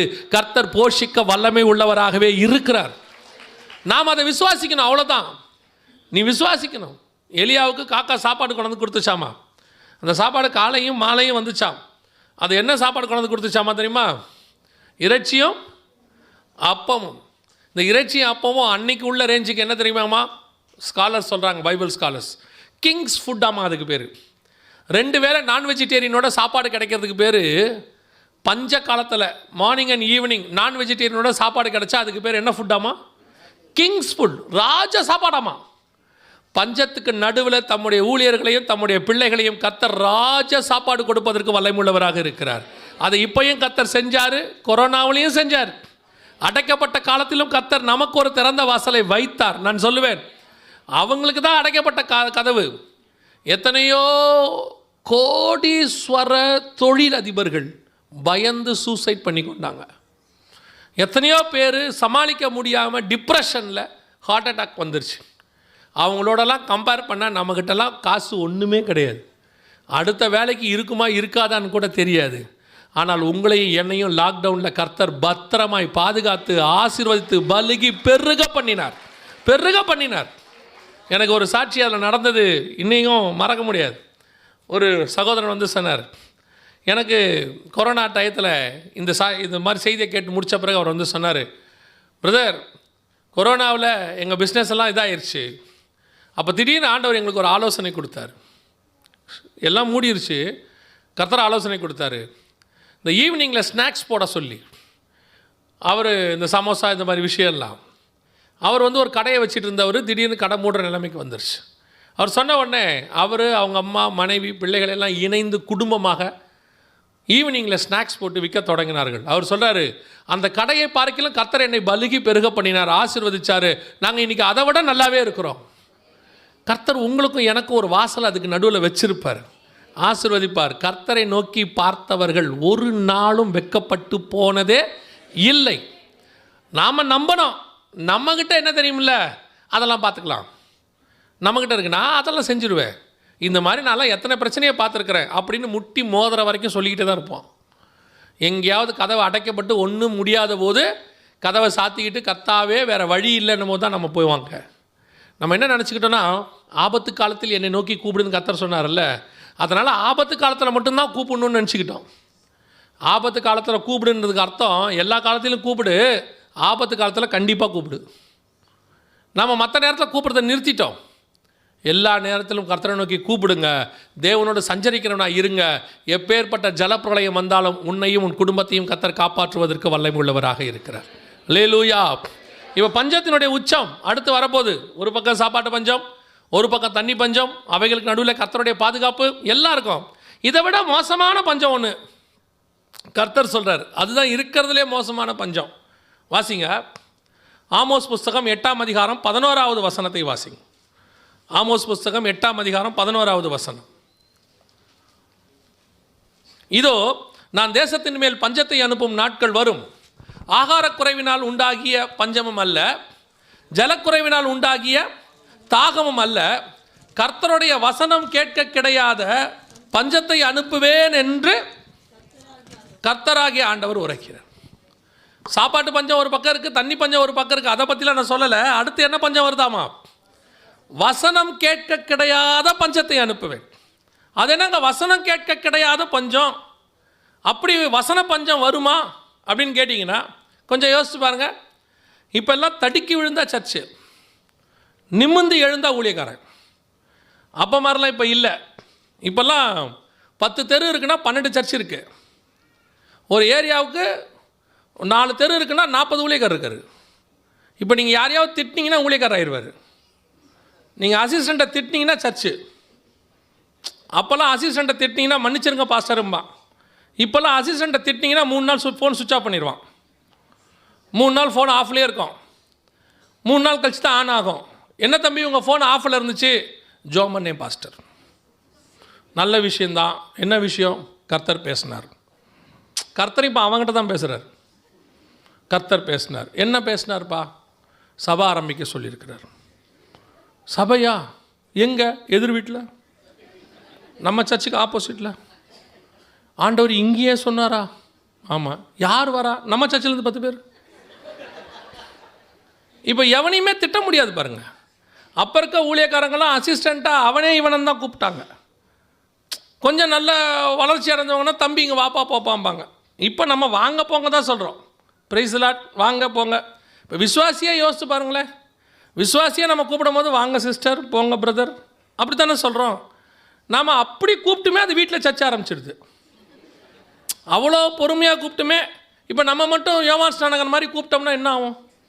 விரியன் பாம்பு குட்டியே வா அப்படி கூப்பிட்டா என்ன ஆகும்? யோசிச்சு பாருங்கள். இப்போ ஏசுநாதன் மாதிரி நாங்கள் கூப்பிட்றோம். வரும்போதே அந்த வெள்ளை அடிக்கப்பட்ட கல்லறை வருது பாரு, கூப்பிடு அப்படி சொன்னால் எப்படி இருக்கும்? இவ்வளோ மரியாதை கொடுத்து ஊழியக்காரர்கள் நடத்துகிறார்கள். அப்போவே அது வீட்டில் சர்ச்சை ஆரம்பிச்சிடுது. நமக்கே தெரில, 3 வருஷம் கழிச்சு தான் தெரியுது. ஏன்னு கேட்டு பாருங்கள். இப்போல்லாம் ஒரு காலத்தில் இருக்கிறதுலே கஷ்டம் எதுனா ஊழியம் பண்ணுறது, சர்ச்சை ஆரம்பிக்கிறது. ஒரு 10 வருஷம் 5 வருஷம் ஒரு ஊழியர் கட்ட அசிஸ்டண்ட்டாக இருந்து அவருக்கு, நான் இப்படி சொல்கிறேன் தப்பாக எடுத்துக்காது, ஆனால் அதான் நல்லதும் கூட, அவருக்கு வேஷ்டி சட்டை வரைக்கும் துவைச்சி போடுவாங்க. செருப்பு கூட கொண்டு வந்து வைப்பாங்க, தொடச்சி கொடுப்பாங்க. அவர் சொல்ல மாட்டார், அவங்களாம் செய்வாங்க. அந்த தாழ்மையோடு இருந்து கடைசியாக அந்த ஊழியக்காரன் மனசு நிறைஞ்சு ஆசீர்வதித்து போன அனுப்பி விடுவார். அப்படி வரும்போது ஊழியம் நல்ல ஆசீர்வாதமாக இருந்துச்சு. இப்போ என்ன தம்பி லேட்டாக வந்தீங்க? நாளிலேருந்து வரமாட்டேன். அவனை கேட்கவே முடியாது. இப்போ நான் சொல்கிறது உண்மை. அனுபவப்பட்ட பாஸ்டர்களுக்கு நல்லா தெரியும். அதுலேருந்து அவங்க திட்டத்தையே நிறுத்திட்டாங்க. அவங்களும் எத்தனை சர்ச்சை தான் பிரஷ்டம் பண்ணுவாங்க போய் பாவம் இல்லை. அதனால் இப்போ நம்ம என்ன நினைக்கிறோம்? அதென்ன வசன பஞ்சம், எல்லா பக்கமும் சர்ச்சு, எல்லா பக்கமும் ஊழியர். இந்த கொரோனாவுக்கு முன்னாடி கூட ஒரு சர்ச்சு தான் இருந்துச்சு நமக்கெல்லாம். இப்போ கொரோனாவுக்கு அப்புறம் யூடியூப்பை திறந்தாலே சர்ச்சு தான், டிவியை திறந்தா சர்ச்சு தான், ஆன்லைன் ஃபுல்லாக சர்ச்சு தான். இப்போ அந்த சர்ச்சிலையுமே நமக்கு ஒரு பெரிய ஆஃபர் கிடச்சிருக்கு. என்னென்னா காம்போ சர்வீஸ் நடக்குது. அது என்ன காம்போ சர்வீஸ்? முந்தினா சாப்பாடுனா சாப்பாடு தான், டிஃபன்னா டிஃபன் தான். இப்போ நீங்கள் போனீங்கன்னா காம்போன்னு ஒன்று இருக்குது. கொஞ்சம் சாப்பாடு, கொஞ்சம் டிஃபன், கொஞ்சம் நான்வெஜ்ஜு, கொஞ்சம் ஸ்வீட்டு, எல்லாம் சேர்த்து காம்போ ஃபுட்டு. அந்த மாதிரி இப்போ விசுவாசிக்கு காம்போ சர்வீஸ் கிடச்சிருக்கு. அவன் என்ன பண்ணுறான்னா, காலை ஏஞ்ச உடனே ஆராதனை வேற ஒரு சர்ச்சு இது பார்க்குறான், செய்தி அங்கே பார்க்க மாட்டேங்கிறான். அவனுக்கு தெரியுது அது உருப்படாது. அங்கே அவன் டிசைட் பண்ணுறான், செய்தி இவருது பார்ப்போம், இவர் செய்தி நல்லா கொடுப்பாரு. அதை பார்த்து முடித்த உடனே பாட்டு ஒன்று வரும், அது இவருக்கு இந்த பாஸ்ட்டுக்கு பாட்டாக சரியாக வராது. நாகர்கோயிலில் ஒருத்தர் இருக்கார், அவர் நல்லா பாடுவார். இவன் இப்போ காம்போவாக கேட்டுக்கிட்டு இருக்கான், எல்லாம் காம்போ. புரியுதா உங்களுக்கு? அவர் பாட்டு, இவர் மெசேஜு, அவரது அடக்காராதனை, இவரது ஞானசானம், இப்படி ஆயிட்டான். காம்போ சாப்பாடு. எப்படி வசன பஞ்சம் வரும்? இவ்வளோ இருக்கும்போது வசன பஞ்சம் வருமா? யோசித்து பாருங்கள். யூடியூப்பில் நம்ம கேட்குறோமோ இல்லையோ விழுந்துக்கிட்டே இருக்குது. அவன் காலைல இருக்கிறதுலையே நம்ம ஜனங்களுக்கு காலையில் இருக்கிற மிக முக்கியமான ஒரு வேலை என்னென்னா, தூங்கி எழுந்திரிச்ச உடனே ஃபார்வேர்ட் பண்ணுறது. அவன் எதை ஃபார்வேர்ட் பண்ணுறான், ஏன் ஃபார்வேர்ட் பண்ணுறானே தெரிய மாட்டேங்குது. எழுந்திரிச்சு கண்ணு முழிக்கிறானோ இல்லையோ 4 ஃபார்வேர்ட் பண்ணிட்டு தான் அதுக்கப்புறமா பல்லு விளக்கிட்டு பார்க்குறான் நம்ம என்ன ஃபார்வேர்ட் பண்ணோம் அப்படின்னு. ஏன்னா அவர் ஊழியம் பண்ணிட்டாராமா. வசனத்தை ஃபார்வேர்ட் பண்ணி 2 யூடியூப்பை ஃபார்வேர்ட் பண்ணோன்னா அவர் ஊழியம் பண்ணி முடிச்சிட்டார் காலையில். அதனால் வசன பஞ்சம் எப்படி வரும்? வசன பஞ்சத்துக்கு எப்படிங்க வாய்ப்பு இவ்வளோ இருக்கும்போது அப்படின்னு கேட்டிங்கன்னா, எனக்கு அந்த சந்தேகம் வந்துச்சு. அது எப்படி வசன பஞ்சம் வரும் அப்படின்னு. அப்போ ஆவியானவர் எனக்கு ஒன்று உணர்த்தினார். இந்த பூமி இருக்குது பாருங்கள், இதுக்கு பேர் வாட்டர் வேர்ல்டுன்னு சொல்லுவாங்க, தண்ணீர் தேசம். அதாவது 70% வாட்டர், மோர் தேன் 70% வாட்டர், 70% மேலே தண்ணி இருக்குது. ஒரு 30% தான் லேண்ட் இருக்குது.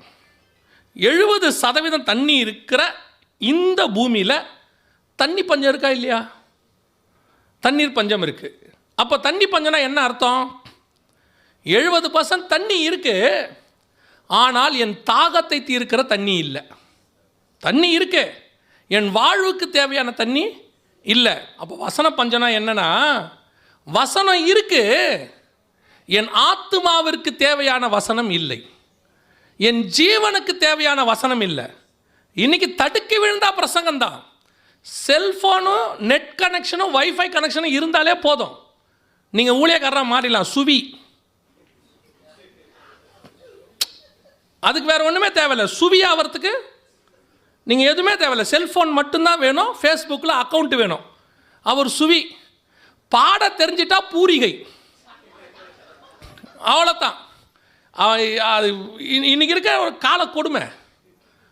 எல்லாரும் மெசேஜ் நம்ம கேட்குறோமோ இல்லையா அனுப்பி விட்டுறான். நம்ம ஃபோனை க்ளீன் பண்ணுறதுக்கு 1/2 மணி நேரம் ஆகுதுங்க டெய்லி, டெலீட் பண்ணுறதுக்கு.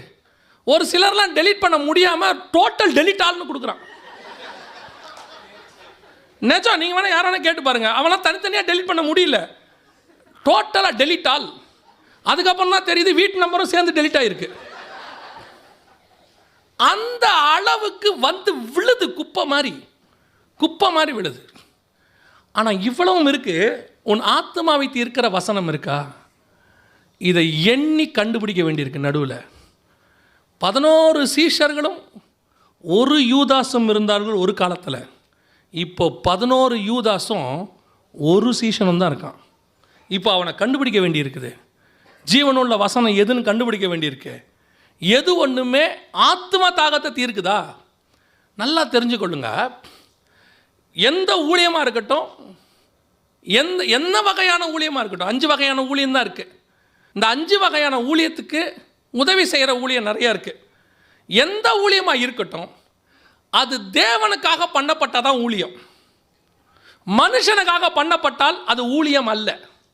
கலாத்தியருக்கு எழுதும்போது பவுல் சொல்கிறாரு, நான் இன்னும் மனுஷனை பிரியப்படுத்துகிறவனா இருந்தால் தேவனுக்கு ஊழியக்காரன் அல்லவே. இன்றைக்கி ஊழியங்கள் எப்படி ஆயிடுச்சு? மனுஷனை பிரியப்படுத்துறது. அவன் சொல்லும் போதே என்ன சொல்கிறான்? இப்படி இருந்தால் தான் யூத்துக்கு பிடிக்குங்கிறான். அப்போ நீ யாரை திருப்திப்படுத்த மினிஸ்ட்ரி பண்ணுற? யூத்தை திருப்திப்படுத்த மினிஸ்ட்ரி பண்ணுற. இப்படி இருந்தால் தான் சபை விசுவாசிகளுக்கு பிடிக்குங்கிறான். விசுவாசிகளுக்கும் ஊழியம் இல்லை, யூத்துக்கும் ஊழியம் இல்லை. ஊழியம் என்பது கர்த்தர் சொல்கிறதை செய்யறது. நீ பேசுகிறதோ, நீ பாடுறதோ, நீ வாசிக்கிறதோ, அல்லது உன்னுடைய டேலண்ட்டோ அவனுடைய மாம்சத்தை மாத்திரம் திருப்திப்படுத்தி வெளியே அனுப்புமானால் அது கர்த்தரால் வந்தது அல்ல. நீ பேசுகிறதோ, வாசிக்கிறதோ, பாடுறதோ, உன்னுடைய ஊழியம் அவன் ஆத்துமாவை தொடணும். அது மட்டும்தான் ஊழியம். ஆத்துமாக்கு தான் ஊழியம். எதுக்கு? மாம்சத்துக்கு. இன்னைக்கு மாம்சத்தை திருப்திப்படுத்துகிற ஊழியம் நிறையா இருக்குது. கொரோனா வர்றதுக்கு முன்னாடி ஜனவரி மாதம் 1ஆம் தேதி பார்த்தீங்கன்னா சென்னை டு கன்னியாகுமரி தீர்க்கதரிசிகள் பட்டாளம். தட்டிக்கு விழுந்தா தீர்க்கதரிசி. ஜப்பானில் பூகம்பம் வரும், பெருவில் பாலம் உடையும், சைனா கதரும், பிலிப்பைன்ஸ் பதறும். ஆளாளுக்கு தமிழ்நாட்டில் என்னடா நடக்கும்? தமிழ்நாட்டுக்காக என்னடா இங்கே ஊழிய தீர்க்கதரிசி? அந்த ஊருக்கு தான் அங்கே தீர்க்கதரிசி இருக்கானே இல்லையா? அந்தந்த ஊருக்கு அங்கங்கே தீர்க்கதரிசி இருக்கான் தானே. இங்கே தானே புயல் வரத ஒரு புயலும் சொல்ல.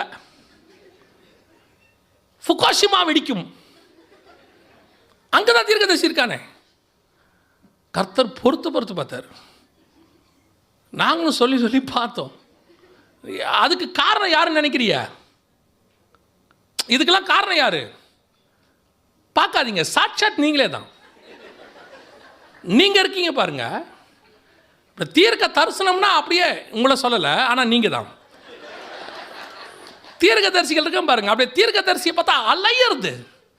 ஆண்டவர் என்னை பற்றி என்ன சொல்கிறாரு? உன்னை பற்றி எதுக்கு அந்த ஆள்கிட்ட சொல்லணும்? நீயே முழங்கால் போடு, உங்கள்கிட்டயே சொல்லிட்டு போகிறாரு. இன்னைக்கு விசுவாசி எல்லாம் ஊழியக்காரனை பார்க்காம ஹீரோவாக பார்க்குது. ஹீரோ வர்ஷிப்பு. நல்லா தெரிஞ்சுக்கொள்ளுங்க, நாங்கள் அத்தனை பேருமே உங்களை தேவன் பக்கம் திருப்புகிற ஒரு கை காட்டி மரமே அன்றி வேறொன்றும் இல்லை, வேற ஒன்றுமே கிடையாது. நீங்கள் இந்த மரத்துக்கு பூவை போட்டு பொட்டு வச்சு அதுக்கு அலங்காரம் பண்ணி நீங்கள் இல்லைனா பிரதர் என்ன ஒன்றும் ஆக மாட்டேன். நமக்கே சில நேரத்தில் கூச்சமாக இருக்குது. நேற்று ஒரு தம்பி இப்படி போகும்போது திடீர்னு காலில் வந்து விழுறான். தெரியாமல் அவன் நடத்துகிறான்னு வச்சுக்கோங்க, அவனுக்கு அட்வைஸ் கொடுக்குறோம். அந்த நிலைமையில் தான் இன்னைக்கு இருக்குது. அப்படியே ஊழியக்காரனை பார்த்த உடனே நல்லா தெரிஞ்சுக்கொள்ளுங்க. ஊழியக்காரன் உங்களை தேவன் பக்கம் திருப்புக்கிற ஒரு சாதாரண ஆள், தேவ மனுஷன், அவ்வளோதான், வேற ஒன்றுமே கிடையாது. அண்ணே உங்களை மாதிரி நான் பாடணும்னே, அதுக்கு தான் அந்த ஆள் இருக்காரு. நீ வேற மாதிரி பாடியா? எதுக்கு அந்த ஆள் மாதிரியே பாடணும்? புரியுதா? உங்கள் ஒவ்வொருத்தருக்கும் யூனிக்கான அழைப்பு இருக்கு. அதுக்கு தான் கர்த்தர் உங்களை கூட்டிருக்காரு. டிஜிஎஸ் அங்கிள் மாதிரி பேசுறதுக்கு டிஜிஎஸ் அங்கிள் போதும். அவரை மாதிரியே பேசுறதுக்கு நீ எதுக்கு? அதுக்கு தான் அவரே இருந்தார். இன்னைக்கு எல்லாருக்கும் என்ன தோணுது? ஒரு தம்பி வந்து சொன்னான், அண்ணே நான் ஜான் ஜபராஜ் மாதிரி வரணுண்ணே. நான் சொன்னேன், அவர் நல்லா வந்திருக்காரு, அவரை விட்டுரு. அவர் நல்லா பாடிட்டு நல்லா வந்துட்டு இருக்காரு. நீ எங்க அங்கே போற? உனக்கு ஒன்று வச்சிருப்பாரா, அதை பாரு. அவர் அழைப்பில் அவர் ஓடுறாரு, கரெக்டாக வந்திருக்காரு, கர்த்தர் மேலே வந்து உட்கார வச்சுக்கிட்டாரு. உன் அழைப்புக்கு நீ ஓடு. ஏன் நீ அவரை மாதிரி ஓடுற? யாரை மாதிரியும் ஓடாத, இயேசுநாதர் மாதிரி ஓடு. அதுதான் கரெக்டு. மிச்சம் எல்லாமே வீழ்ச்சி. இயேசுநாதரை தவிர வேற யாரும் ரோல் மாடல் கிடையாது. இன்னைக்கு நீங்கள் என்ன பண்ணி வச்சிருக்கீங்க? அப்படியே ஊழியக்காரனை ஹீரோ வர்ஷிப் ஆக்கி தீர்க்கதரிசியெல்லாம் அப்படி ஆக்குனீங்க. அதுக்கு தான் கர்த்தரை அடைச்சி போட்டார் 3 வருஷம். 2020 ஜனவரி 1 அடித்து விட்டாங்க பாருங்க. அதாகும், இதாகும், அப்படியாகும், இப்படியாகும். இந்த வருஷம் லாக்டவுன் ஆகும். ஒரு வயலில் லாக்டவுன் வரும்னு சொல்லலை தானே, கதை முடிஞ்சு. அந்த டிசம்பர் மாதமே ஒரு 80% ஒழிஞ்சாங்க. ஒரு மிச்சம் மீதி 20% இருந்துச்சு. 21வது வருஷம் மிச்ச மீதியும் தொலைஞ்சிச்சு. அப்போவும் லாக்டவுன். 2022 தொடங்குச்சு பாருங்க. இல்லை, இந்த 1-2% மிச்சம் இருந்துச்சு. இவெல்லாம் ஒரு யோசனையோட சரி இந்த வருஷம் சரி ஆயிரும், 2022 3-2 இருக்குது, கர்த்தர் உன்னை 2 ஆசீர்வதிப்பார்னு அடிச்சு விடுவோம் அப்படின்னு ஜனவரி மாதம் 1ஆம் தேதி ரெடி ஆகிறதுக்குள்ளேயே லாக்டவுன். கதை முடிஞ்சு. இப்போ எல்லாம் வாக்கு தத்த செய்தி. இப்போ எதுவும் தீர்க்க தரிசன செய்தியே இல்லை. இப்போ எல்லாமே என்ன செய்தி? நான் தீர்க்க தரிசனத்தை அவமாய் சொல்லவில்லை, தீர்க்க தரிசனத்தை ஆராய்ந்து பார்த்து நலமானதை பிடித்து கொள்ளுங்கள். நீங்கள் எப்படி ஆயிட்டீங்க ஒரு பீரியட்லன்னா, அப்படியே ஹீரோ வர்ஷிப் ஆகி ஊழியக்காரனை கடவுளுக்கு ஈக்குவலாக கொண்டு போக தொடங்கிட்டிய. அதெல்லாம் சேர்ந்து தான் கர்த்தர் இப்படி பண்ணி வச்சிருக்கிறார். வசன பஞ்ச காலம். ஊழியக்காரன் என்ன பேசுகிறான்னு பாருங்கள். ஆண்டவரே அதான் சொல்கிறாரு, அவர்கள் சொல்லுகிறபடி செய்யுங்கள், காரணம் அவர்கள் மோசேயின் ஆசனத்தில் இருக்கிறார்கள். அவனை மாறி ஆவாதங்கிறார். அவன் செய்கிறபடி செய்யாத, அவன் சொல்லுகிறபடி செய். வசனத்தை மட்டும் கேளு. அவன் எப்படி இருக்கான், அவன் எப்படி முடி வெட்டுறான், ஊழியக்காரன் எப்படி முடி வெட்டுறான், அவர் எப்படி சட்டை போட்டிருக்கிறாரு, இவர் எப்படி ஷூ போட்டிருக்காரு, அது அவருக்கு கன்வீனியன்ட் போட்டிருக்காரு, அது இவருக்கு ஒத்து வரல விட்டார். உனக்கு என்ன ஒத்து வருதோ அதை செய். அவருக்கு காட்டன் சட்டை போட முடியும்னா போட்டிருக்காரு. அவர் பாருங்கள் என்ன சிம்பிள், காட்டன் ட்ரெஸ் போட்டிருக்காரு. அவருக்கு பாலிஸ்டர் போட முடியாது, சொறி சொறியாக வந்துடும், அதனால் அவர் காட்டன் போட்டிருக்காரு. இவர் பாருங்க கோட்டெல்லாம் போட்டிருக்காரு, அவருக்கு ஒத்துக்குது போட்டிருக்காரு. நமக்கு போட்ட உடனே வேர்த்து ஊற்றுது உள்ள, நமக்கு இது கரெக்டாக இருக்குது போட்டிருக்கோம். ஊழியக்காரன் எப்படி இருக்கான்னு பார்க்காத, ஊழியக்காரன் என்ன சொல்கிறான்னு பாரு. அது வசனத்துக்கு ஒத்து போதான்னு பாரு, அதை ஃபாலோ பண்ணிவிட்டு போயிட்டே இரு. வசன பஞ்சம் இன்னைக்கு எதுக்கு எடுத்தாலும் அடித்து விட்டாங்க. நீங்களும் அப்படி தான் ஆயிட்டிய. கொரோனாவுக்கு பிறகு ஒரு பெரிய குரூப், நான் கர்த்தருக்குள் நம்புகிறேன், விசுவாசிக்கிறேன், பெரிய கூட்டம் வசனத்தின் பக்கம் திரும்பி இருக்கிறது. எது வசனம், எது உண்மையான வசனம்னு ஒரு பக்கம் பெரிய கூட்டம் திரும்பி இருக்குது. கர்த்தர் சபையை சுத்திகரித்திருக்கிறார், சபையை கர்த்தர் சுத்திகரிச்சிருக்கிறார். ரொம்ப கேர்ஃபுல்லாக இருந்து கொள்ளுங்க. வசன பஞ்சகாலம் இன்னும் வரும். ஏன்னா பவுல் சொல்கிறாரு, நான் போகிறேன், மந்தையை தப்ப விடாத ஓநாய்கள் வரும். வசன பஞ்சம் வரும். உன் மாம்சத்துக்கு தேவையான வசனத்தை பேசுவான். உன்னை கர்த்தர் அப்படி ஆக்குவார், இப்படி ஆக்குவார், கோடீஸ்வரன் ஆக்குவார். உனக்கு ஒரு வீடு இருந்தால் 2 வீடு கொடுப்பார், 2 கார் இருந்தால் 4 கார் கொடுப்பார். எதை கொடுத்தாலும் 6க்கு 3, எது இருந்தாலும் 6க்கு 3. நான் இப்பவும் சொல்கிறேன், உன்னை தாயின் கருவிலை உருவாக்கினவருக்கு பூமியில் உனக்கு என்ன தேவை என்பதையும் முன்பே அறிந்திருக்கிறார். உனக்கு என்ன தேவை என்பதை பரமபிதா அறிந்திருக்கிறார்னு வசனம் சொல்லுது. உன்னுடைய தேவை நித்திய ஜீவன். அதுக்கு பின்னாடி ஓடிக்கிட்டே இரு, பின்பு இவை எல்லாம் உனக்கு கூட கொடுக்கப்படும். அவன் சில வந்து அடிச்சு விட்றான், ஒரு வீடு இருந்தால் 2 வீடு கொடுப்பார். நீயும் பையன் என்ன சொல்கிற? எனக்கு ஒரு வீடு கர்த்தர் கொடுத்தா மேலே உங்களுக்கு ஒரு ரூம் கொடுக்குறேன். அவன் ஊழியக்காரன், அப்பாடா இந்த அம்மாவுக்கு ஆண்டவர் ஒரு வீடு கொடுத்தா நமக்கு ஒரு ரூம் கொடுக்கும். அது கொடுக்காது, சும்மா சொல்லும். இவனை ஆசைப்பட்டு ஜெபம் பண்ணுறான். அதெல்லாம் இல்லை. உங்களுக்கு தேவை என்ன தெரியுமா? உன் ஆத்மாவுக்கு தேவை தான். நீ ஆண்டவருக்கு வரத்துக்கு முன்னாடியே, நீ அவரை அறிகிறதுக்கு முன்னாடியே கர்த்தர் உன் தேவையை சந்திச்சு தானே காப்பாற்றி கொண்டு வந்தார். இல்லைன்னா ஜீவனோடு கூட வைத்தார். அறிஞ்ச பிறகா உன்னை விட்டுற போகிறாரு. நான் சொல்கிறது உங்களுக்கு புரியுதா? அதனால் இந்த மாம்ச தேவைக்காக ஓடாதீங்க, யார் பின்னாடியும் அலையாதீங்க. அங்கே ஆசீர்வாதமாக அவர் நம்மளை தொட்டு ஜெபம் பண்ணிட்டாருன்னா நம்ம இப்படி ஆயிரும். எப்படி ஆக மாட்டோம். உன்னுடைய மொத்த ஆசீர்வாதமும் உன் வீட்டுக்குள்ளே, உன் பைபிளுக்குள்ளே இருக்கு. நீ உட்காந்து குடும்பமாக ஒழுங்காக ஜெபம் பண்ணி வேதத்தை வாசித்தாலே உண்மை உள்ள மனுஷன் பரிபூர்ண ஆசீர்வாதங்களை பெறுவான். கர்த்தர் உனக்கு எல்லா ஆசீர்வாதத்தையும் கொடுப்பார். ஊழியக்காரனை இப்பவும் சொல்கிறேன், ஒர்ஷிப்பு ஊழியக்காரனை ஹீரோ ஒர்ஷிப் பண்ணவே கூடாது. ஊழியக்காரனை ஒரு லிமிட்டில் நிறுத்துங்க. உங்கள் பையனுக்கு உங்கள் டீச்சர் பாடம் சொல்லி கொடுக்குறாங்க. உங்கள் பையன் இன்ஜினியர் ஆகிட்டான், டாக்டர் ஆகிட்டான். உங்கள்கிட்ட அந்த டீச்சரை போய் நீங்கள் இல்லாட்டி என் பையன் நாசமாக போயிருப்பான், நீங்கள் தான் எனக்கு எல்லாமே, எங்கள் வீட்டுக்கு வந்துருங்க தயவு செஞ்சு, நாங்கள் உங்களை மாதம் தாங்குறோன்னா சொன்னீங்க. அவன் பாஸ் பண்ண உடனே அந்த டீச்சரை மறந்துடல. 6வது முடித்தோடனே 6வது டீச்சரை மறந்துட்டீங்க. 7வது முடித்தோடனே 7வது டீச்சரை மறந்துட்டீங்க. 8வது முடித்தோடனே 8வது டீச்சரை மறந்துட்டீங்க. அதே மாதிரி கர்த்தர்கிட்ட வந்தோடனே ஊழியக்காரனை மறந்துடுங்க. அதான் உங்களுக்கு நல்லது. கர்த்தரை மட்டும் நினைங்க, கர்த்தருக்கு பின்னாடியே போங்க, அவர் பரலோகத்துக்கு கொண்டு போய் சேர்த்துருவார். ஊழியக்காரனுக்கு பின்னாடி போனீங்க ரொம்ப மோசமான கண்டிஷனுக்கு போயிடுவீங்க. அதுவும் இந்த காலத்தில் ரொம்ப ஆபத்து. அல்லேலூயா. இது உங்களுக்கு நல்லது. இந்த பஞ்சங்கள் எல்லாம் இனி அதிகப்படியாக வரும். பூமியில் சாப்பாட்டு பஞ்சம், தண்ணி பஞ்சம் எல்லாம் வரும். சபைகளுக்குள்ளே ஆகார பஞ்சம், வசன பஞ்சம் வரும். இந்த வசன பஞ்சத்துக்கு நடுவில் சபைக்குள்ளே எண்ணெயும் மாவும் குறைவுபடாமல் இருக்கணும், அப்பம் குறைவுபடாமல் இருக்கணும், கர்த்தருடைய வசனம் குறைவுபடாமல் இருக்கணும், அபிஷேகம் எண்ணெய் குறையாமல் இருக்கணும் சபைக்குள்ளே. கர்த்தர் உன்னை அப்படிப்பட்ட சபையை போஷிக்கிற சபையாக மாற்றுவார். அல்லேலூயா. கடைசியாக இது வருகைக்கான முடிவு. அடுத்து நடக்க போகிற மிக முக்கியமாக இந்த பஞ்சத்தின் முடிவு ஒரு யுத்தத்தை கொண்டு வரும். இதெல்லாம் நான் உங்களுக்கு செய்தியாக சொல்லலை, எச்சரிக்கையாக காஷனாக பைபிளில் உள்ளதை சொல்கிறேன். இந்த பஞ்சத்தினுடைய முடிவு ஒரு யுத்தத்தை கொண்டு வரும். அது பெரிய யுத்தமாக இருக்கும். உலகத்தில் உள்ளதான மிகப்பெரிய பேரழிவை சந்திக்கிற யுத்தமாக இருக்கும். 6ஆம் அதிகாரம் வெளிப்படுத்தின விசேஷம் 8வது வசனத்தில் சொல்லப்பட்டிருக்கிறது. பின்பு 4வது முத்திரையை உடைக்க கண்டேன். அப்பொழுது ஒரு குதிரையை கண்டேன், மங்கிர நிறம் உள்ள ஒரு குதிரையை கண்டேன். அதன் மேல் ஏறி இருந்தவனுக்கு மரணம் என்று பெயர். பாதாளம் அவன் பின்னால் சென்றது. சாவினாலும் இருக்கா? அந்த வசனம் இருக்குதா? பூமியின் துஷ்ட மிருகங்களினாலும் பூமியின் காற்பங்கில் உள்ளவர்களை கொலை செய்யும்படியாக. யோசிச்சு பாருங்க, பூமியில் இருக்கிற கால்பங்கு ஜனங்க பாதிக்கப்படுவாங்கன்னு வசனம் சொல்லுது. 6ஆம் அதிகாரம் 8ஆம் வசனம். அதுதான் அடுத்து யுத்தத்தில் நடக்க போகிற மிக முக்கியமான விஷயம். இவைகளெல்லாம் நடக்கும்போது 6வது முத்திரை மிகப்பெரியதான ஒரு பேரழிவு நடக்கும். எதை பற்றி எப்படி நடக்க போகுது அப்படின்னு கேட்டிங்கன்னா, சமீபத்தில் அதை பற்றி விஞ்ஞானிகளும் அரசாங்கங்களும் எல்லாம் சொல்லிக்கிட்டே இருக்கிறாங்க. அதுக்கு முன்னாடி அதை பற்றின வசனம், அந்த வசனத்தை நான் உங்களுக்கு சொல்லிடுறேன். அந்த வசனத்தின்படி தான் அது நடக்க போகுது. வாசிங்கள். 2 பேதுருவின் புஸ்தகம் 3ஆம் அதிகாரம் 10வது வசனத்தை வாசிங்க. கர்த்தருடைய நாள் இரவிலே திருடன் வருகிற விதமாய் வரும். அப்பொழுது வானங்கள் மடமடவென்று அகன்று போம், பூதங்கள் வெந்து உருகி போம், பூமியும் அதில் உள்ள கிரியைகளும்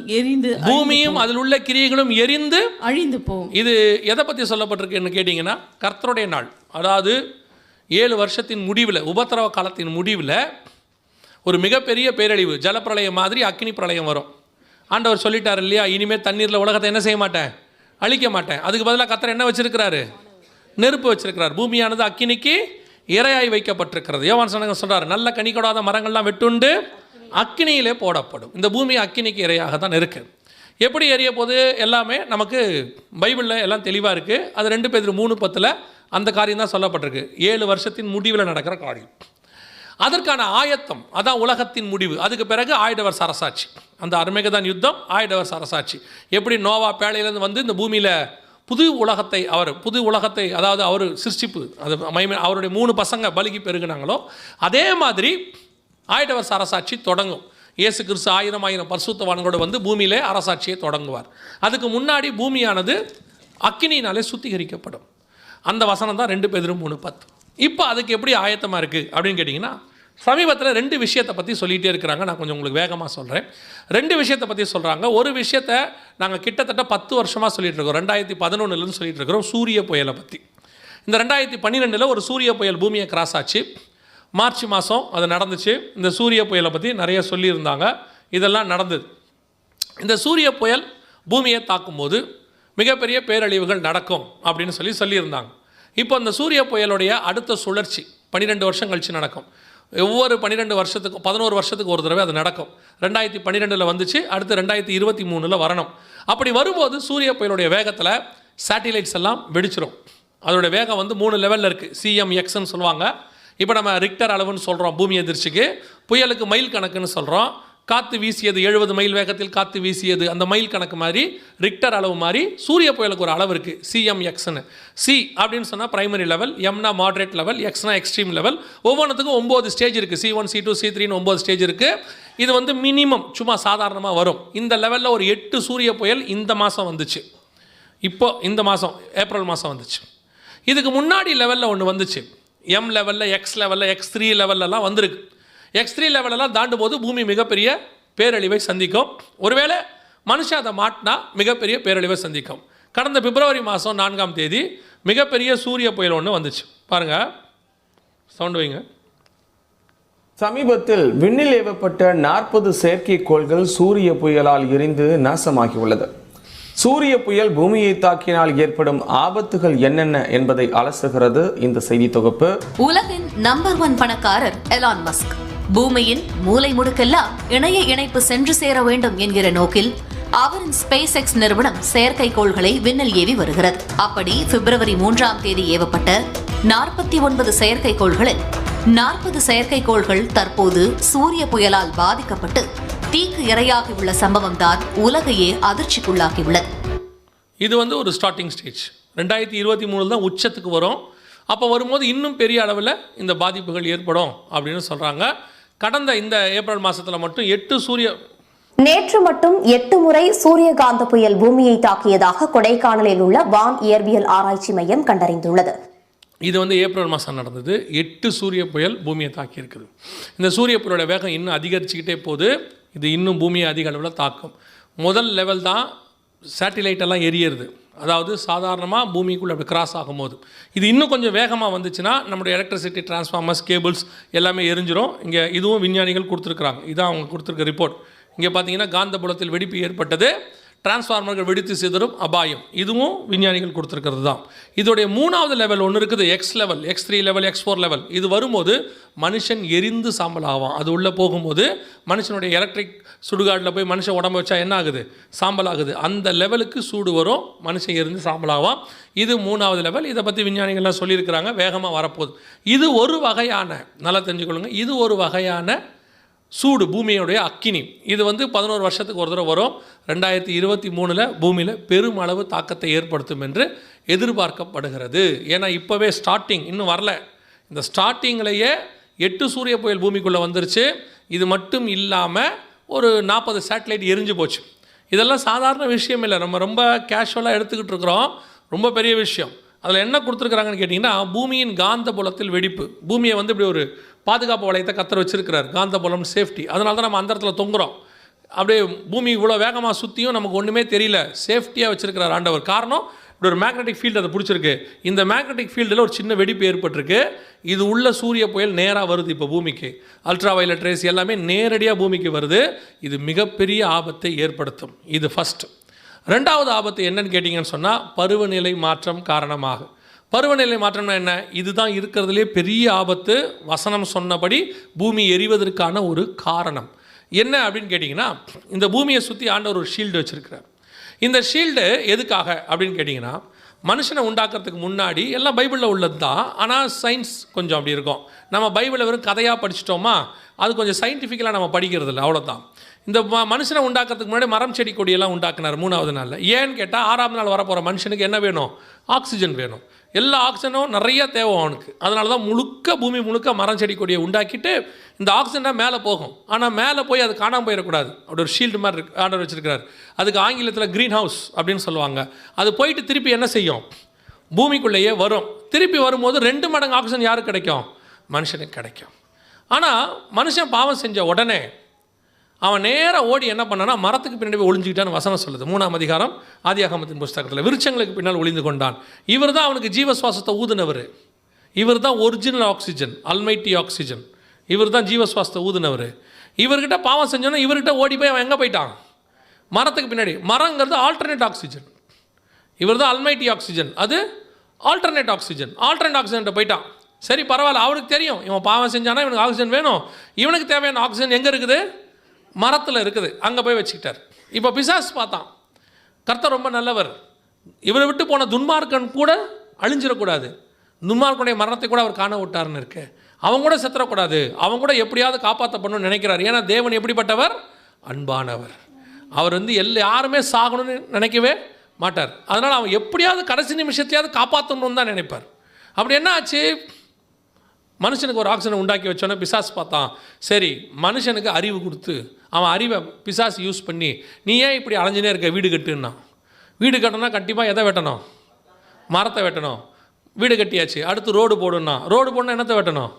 மரத்தை வெட்டணும். ரோடை போட்ட பிறகு ரோடு எதுக்கு? நடக்கிறதுக்காக. வண்டி ஓட்டுன்னா மாட்டு வண்டி, எல்லா வண்டியும் ஓட்டு. ஒவ்வொரு வண்டியாக ஓட்ட ஓட்ட ஓட்ட என்னத்தை வெட்ட, அடுத்தடுத்து எதை வெட்டிக்கிட்டே வந்தான்? மரம். ஒவ்வொரு மரமும் ஒரு ஆக்சிஜன் பங்க்கு, ஒவ்வொரு மரமும் ஒரு ஆக்சிஜன் பங்க்கு. ஒவ்வொரு பங்காக ரிமூவ் பண்ணிக்கிட்டே வந்தாங்க. சரி, இதுக்கு பதிலாக மனுஷன் உண்டாக்கணும் ஆல்டர்னேட் என்னது? இதை உண்டாக்கிட்டு இதை அழிச்சிட்டு சிட்டியை கட்டுறான். காயின் நகரத்தை கட்டினான்னு இருக்குது. அதுக்கப்புறம் ஜனங்கள் போய் என்ன நகரத்தை கட்டினாங்க? பாபேல் நகரத்தை கட்டினாங்கன்னு இருக்கு. அப்புறம் நிம்ரோத்து போய் பாபேலை கட்டினாரு. அப்புறம் நினிவே கட்டினாங்க, கல்னே, எல்லாம் சிட்டி உண்டாக்குனாங்க.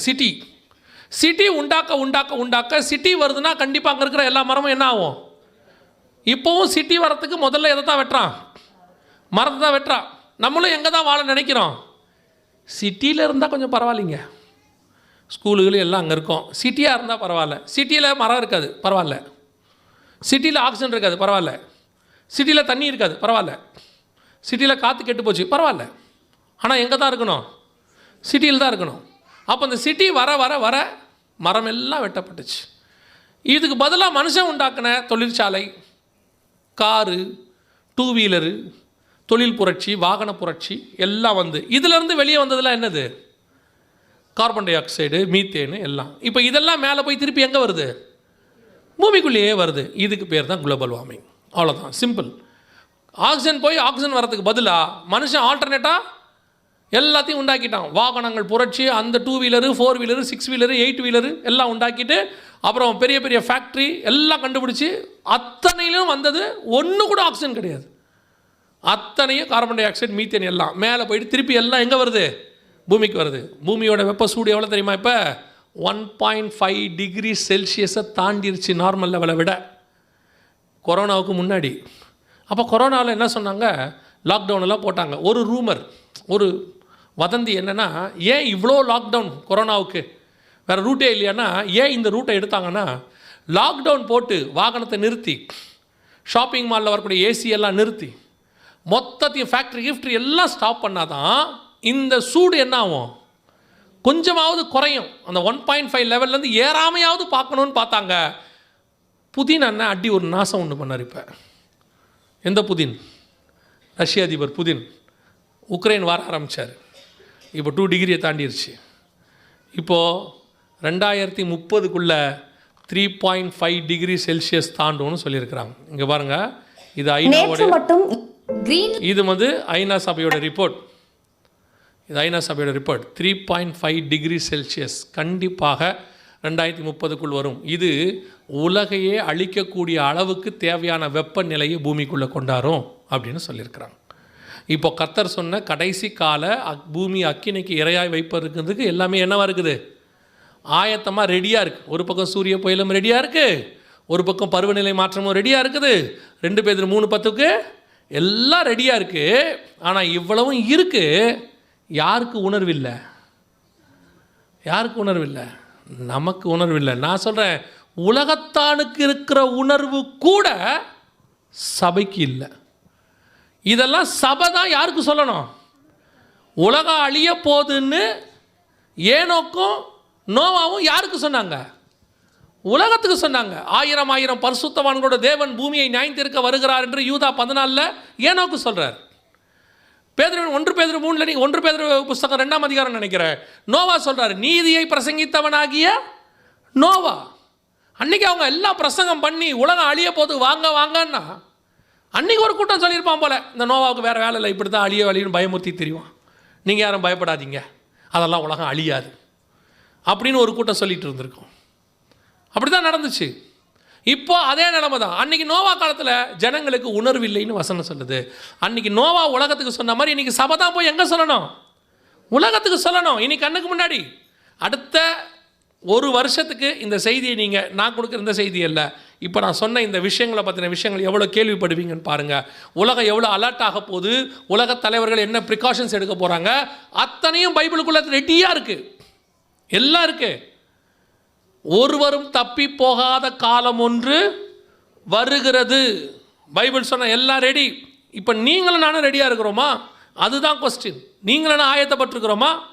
எல்லா இடத்துலையும் அரசாங்கம் சொல்ல தொடங்கிருச்சு. பாருங்கள், இது ரயில்வே ஸ்டேஷன்ஸில் வச்சுருக்கிறாங்க, ஒவ்வொரு ரயில்வே ஸ்டேஷன்லேயும் வச்சுருக்கிறான். 5 டிகிரி செல்சியஸ் இன்க்ரீஸ் ஆகும் போது கேர்ஃபுல்லாக இருங்க. இது பேப்பரில் வந்த செய்தி, 4 டிகிரி செல்சியஸ் இன்க்ரீஸ் ஆகும் போது கேர்ஃபுல்லாக இருங்க. அவங்கள தான் சொல்கிறாங்க, அரசாங்கம் சொல்லுது. எந்த அளவுக்கு நம்ம ரெடியாக இருக்கிறோம்? இதிலேருந்து நீங்களாலும் தப்பிக்கலாம் முடியாது. இதில் தப்பிக்கிறதுக்கு ஒரே ஒரு வழி தான் இருக்குது.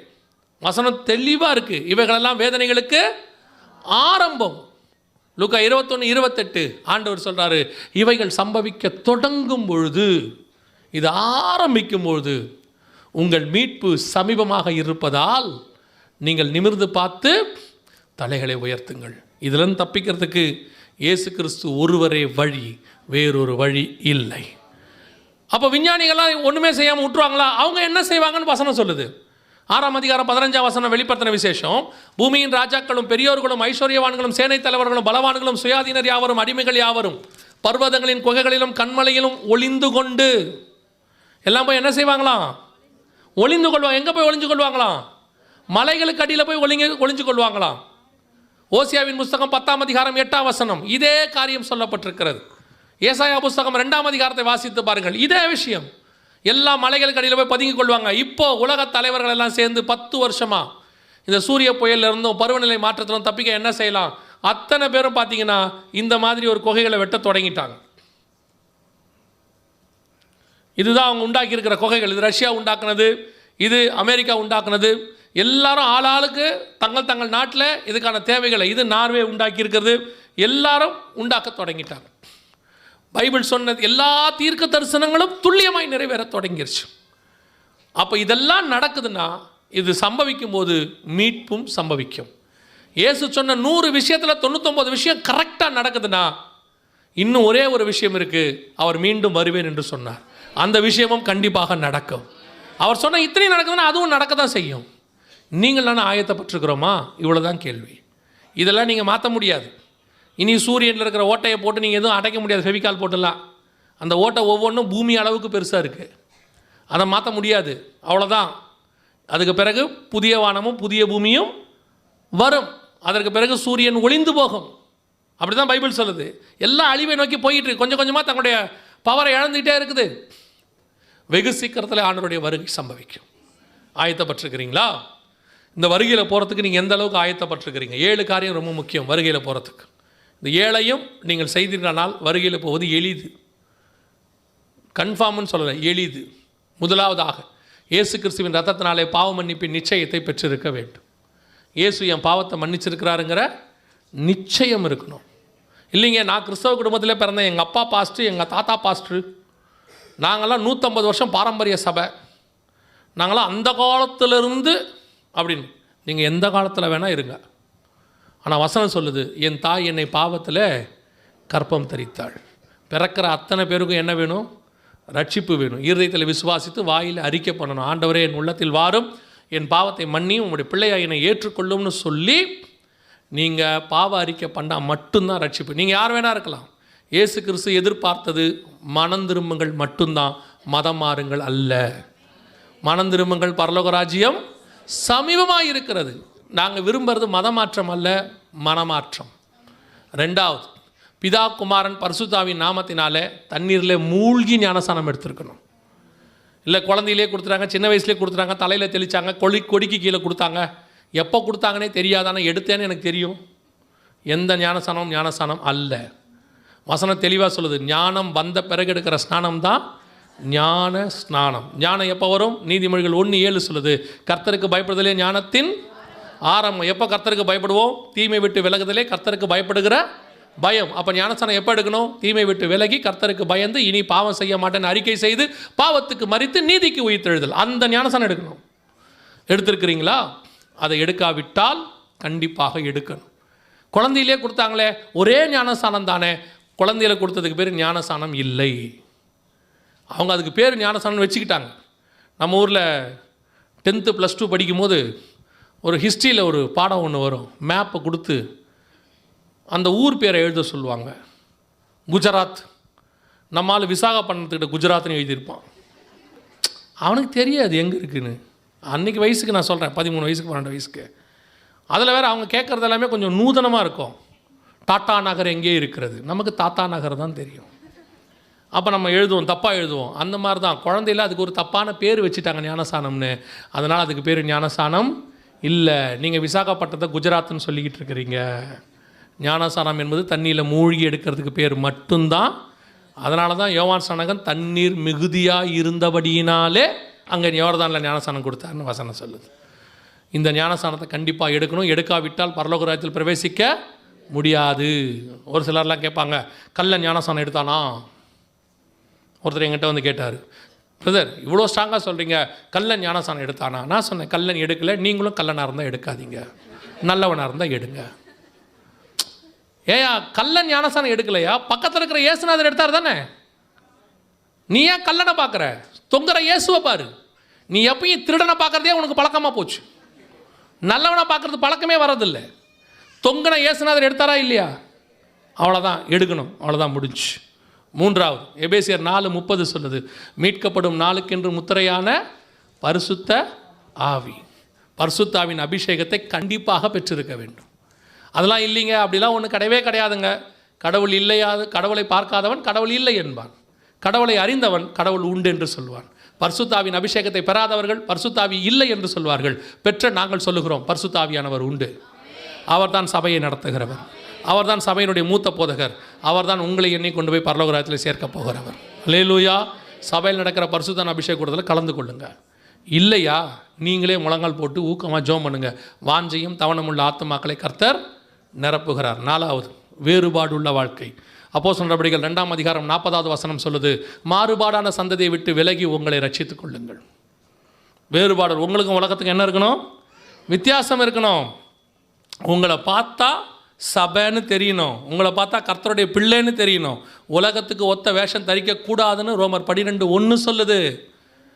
நல்லா கவனிங்க. ஒரு காலத்தில் சபை உலகத்துக்குள்ளே போய் உலகத்தை என்னவா மாற்றுச்சு? சபையாக மாற்றுச்சு. இன்றைக்கி சபைக்குள்ளே உலகம் வந்து சபையை என்னவா மாற்றுது? உலகமாக மாற்றுது. உலகத்தான் என்னென்ன பண்ணுறோன்னா எல்லாம் சபைக்குள்ளே இருக்குது. ஒரு காலத்தில் நம்ம மியூசிக்கை சினிமாக்காரன் காப்பி அடித்தான். வேதநாயகன் சாஸ்திரியாருடைய காலத்தில், சந்தியாகு காலத்தில், அவங்க காலத்துலலாம் நம்ம மியூசிக்கை உலகத்தான் காப்பி அடித்து பாட்டு போட்டான். இன்றைக்கி நம்ம பையன் அதை அடித்து இங்கே போடுறோம். அடிக்கிறதும் அடிக்கிறான், தெளிவாக அடிக்கிறான், ரெண்டும் ஒரே மாதிரி இருக்குது. மாற்றி கூட அடிக்க மாட்டான். கவனிச்சுக்கொள்ளுங்க. சபைக்குள்ளே உலகம் வரக்கூடாது, உலகத்துக்குள்ளே தான் சபை போகணும். போய் உலகத்தை மாற்றணும். உலகம் சபைக்குள்ளே வந்து எதை மாற்றக்கூடாது? சபையை மாற்றக்கூடாது. இன்றைக்கி சபை உலகமாக. ஒருத்தர் பெரிய பிரசங்கியார் சொல்கிறார், உலகம்னா என்னையா? நீங்கள் உலகம் வந்துருச்சுங்கிறீங்க. உலகங்கிறது ஐடியாலஜி. அதைத்தான் நாங்களும் திருப்பி சொல்கிறோம். உன் ஐடியாலஜி உள்ளே வர்றது வெளியே வெளிப்படுது. இருதயத்தின் நிறைவினால் வாய் பேசும். உனக்குள்ளே இருக்கிற ஐடியாலஜி வெளிப்படுது. சினிமாக்காரனை மாதிரி முடி வெட்டுறனா அப்போ உனக்குள்ளே என்ன இருக்கு? சினிமாக்காரன் என்ன இருக்கு? அவனை மாதிரி ஒத்த காதில் கம்மல் போட்டுக்கிறன்னா என்ன அர்த்தம்? அவன் என்ன உனக்கு வந்துருச்சு? நீ யார் சாயல்? அரசியல்வாதி சாயலா? சினிமாக்காரன் சாயலா? இல்லை வர்ஷிப் லீடர் சாயலா? யார் சாயல்? வசனம் சொல்றது ரோமர் 8:29, குமாரனின் சாயலுக்கு ஒப்பாய் இருக்கும்படி கர்த்தர் உங்களையும் என்னையும் முன்குறித்திருக்கிறார். உனக்குள்ள கிறிஸ்து இருப்பாரனால் கிறிஸ்து வெளிப்படுவார். உன்னை பார்க்க பார்க்க கிறிஸ்துவின் மகிமை வெளிப்படும். உன்னை பார்க்கும் போதே தெரியும் நீ தேவ மனுஷன். அப்படித்தான் அந்த காலத்து தேவ மனுஷங்க இருந்தாங்க. அவங்கள பார்த்த உடனே அவங்க முகத்தில் ஒரு மகிமை வெளிப்படும். அவங்கக்கிட்ட தானாக அவங்கக்கிட்ட இருந்து கர்த்தருடைய மகிமை வந்துச்சு. இன்றைக்கி உன்னை பார்க்கும் போதே தெரியுது நீ யாருன்னு. உலகம் வேறு, சபை வேறு. உலகத்தை ஜெயிக்கும்படி கர்த்தர் சபையை படைச்சார். இன்றைக்கி சபையை உலகம் ஜெயிச்சிக்கிட்டு இருக்குது. திருப்பியும் சொல்கிறேன், கர்த்தர் உன்னை அழைச்சது அவருக்காக. நீ உனக்காக வாழாத. உன் டேலண்ட்டு நல்லா வரணும், உன்னை உலகம் புகழணும், உனக்கு நல்லா காசு கிடைக்கணும். நான் சொல்கிறேன், இந்த இயேசுநாதருக்கு நீ உண்மையாக இரு. உனக்கு என்னென்ன தேவையோ அதை ஆண்டவர் உனக்கு வைக்க வல்லமையுள்ளவராக இருக்கிறார். யோசித்து பாரு, எங்கேயோ ஒரு நாடோடி அவர் பேச்சை கேட்டு தன் மனைவியை கூப்பிட்டுட்டு வனாந்தரத்தில் புறப்பட்டு வந்தான் ஆபிரகாம்னு. இன்றைக்கி தமிழ்நாட்டில் பிறக்கிற ஒரு பிள்ளைக்கு ஆபிரகாம்னு பேர் வைக்கிறாங்க. இதை விட அவர் பேரை பெருமைப்படுத்துறதுக்கு வேறு என்ன இருக்கே? எந்த சினிமா நடிகன் பேரையும் இன்னொருத்தன் வைக்கிறதில்ல. ஏதாவது 1-2 பேர் தான் வைக்கிறான். ஆனால் ஆபிரகாம் பேரை 6000 வருஷமாக வச்சுக்கிட்டே இருக்கான். தாவீது பேரை 4000 வருஷமாக வச்சுக்கிட்டே இருக்கிறான். 2000 வருஷமாக யோவான் பேரை வச்சுக்கிட்டே இருக்கான். காரணம் என்ன? அவன் எல்லாம் என்ன பண்ணான்? அவர் பேச்சை கேட்டு தன்னைத்தானே இழந்தான். கர்த்தர் அவன் பேரை பெருமைப்படுத்தி இருக்கிறார். உன் பேரும் நாளைக்கு அப்படித்தான் பெருமைப்படணும். அல்லேலூயா. 5வது, சுவிசேஷம் அறிவித்தல் உங்கள் மேல் விழுந்த கடமை. சொல்லாவிட்டால் உங்களுக்கு ஐயோ. உலகத்திலேருந்து நீங்கள் பரலோகத்துக்கு போகும்போது வருகையில் போகிறீங்களோ அல்லது மரித்து போகிறீங்களோ, எப்படி போனாலும் உங்கள் கூட வரப்போகிறது நீங்கள் சம்பாதித்த ஆத்துமாக்கள் மட்டுமே. நீங்கள் வச்சிருக்கிற வேறு எதுவும் வராது. நீ வச்சிருக்கிற வீடு, வாசல், நகை, நட்டு, போல்ட்டு, ஸ்க்ரூ டிரைவரு, ஸ்பேனர் எதுவும் வராது. உங்கள் அம்மாவுக்கு அவங்க அம்மா கொடுத்த பட்டு புடவை, கட்டிலுக்கு கீழே இருக்கிற நட்டு, போல்ட்டு, பழைய காரியம் எதுவும் வராது. பரணைக்கு மேலே இருக்கிற பெட்டி எதுவும் வராது. எதையும் பெட்டிக்குள்ளே வைக்கவும் மாட்டான். உன் கூட வரப்போகிறது 2. ஒன்று உங்கள் ஆத்மா, இன்னொன்று நீங்கள் சம்பாதிச்ச ஆத்மா. வேறு எதுவும் பரலோகத்தில் வரும். அதனால தான் ஆண்டவர் சொல்கிறார், அழிந்து போகிற உலகப் பொருட்களால் நண்பர்களை சம்பாதித்துக்கொள். எவ்வளோக்கு எவ்வளோ ஆத்மாதாயம் பண்ணுமோ அவளுக்கு ஆத்மாதாயம் பண்ணுங்க. அதுதான் பரலோகத்தில் உங்கள் கூட கணக்கில் வந்து நிற்கும்.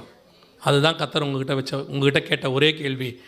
6வது, இயேசு வருவார் என்பதை ஒவ்வொரு நாளும் விசுவாசிக்கணும், காத்திருக்கணும். ஆவியும் மனவாட்டியும் வா என்பார்களாக. ஏதோ கூட்டம் நடக்கும்போது மட்டும் 2 நாள் பார்த்துட்டு, ஐயோ கூட்டத்தில் இப்படிலாம் சொன்னாங்க, வானத்தில் நெருப்பு வருதான் அப்படின்ட்டு ஒரு வாரம் வானத்தெல்லாம் பார்த்துக்கிட்டே இருப்பாங்க. நைட்டில் ஏதாவது வானத்தில் லைட் தெரிஞ்சால் நெருப்பு வர மாதிரியே இருக்குதும்பாங்க. ஏதாவது சவுண்டு கேட்டால் உடனே எல்லாருக்கும் எடுத்து ஃபோன் அனுப்புவாங்க. வானத்தில் ஒரு சவுண்டு கேட்டுச்சு, உனக்கு கேட்டுச்சா?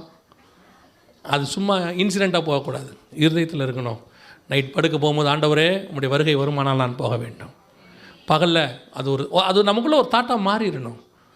அதுதான் தேவனோடு கூட சஞ்சரிக்கிற அனுபவம். கடைசியாக 7வது, முடிவு பரியந்தம் நிலைநிற்கிறவனே ரட்சிக்கப்படுவான். இந்த 6லும் கடைசி வரைக்கும் நிற்கணும். அடைந்த ரட்சிப்பு, எடுத்த ஞானசானம், பெற்ற அபிஷேகம், வாழ்கிற வேறுபாடுள்ள வாழ்க்கை, சொல்கிற சுவிசேஷம், விசுவாசிக்கிற வருகை, இந்த 6லும் முடிவு பரியந்தம் நிற்கிறவனே ரட்சிக்கப்படுவான்.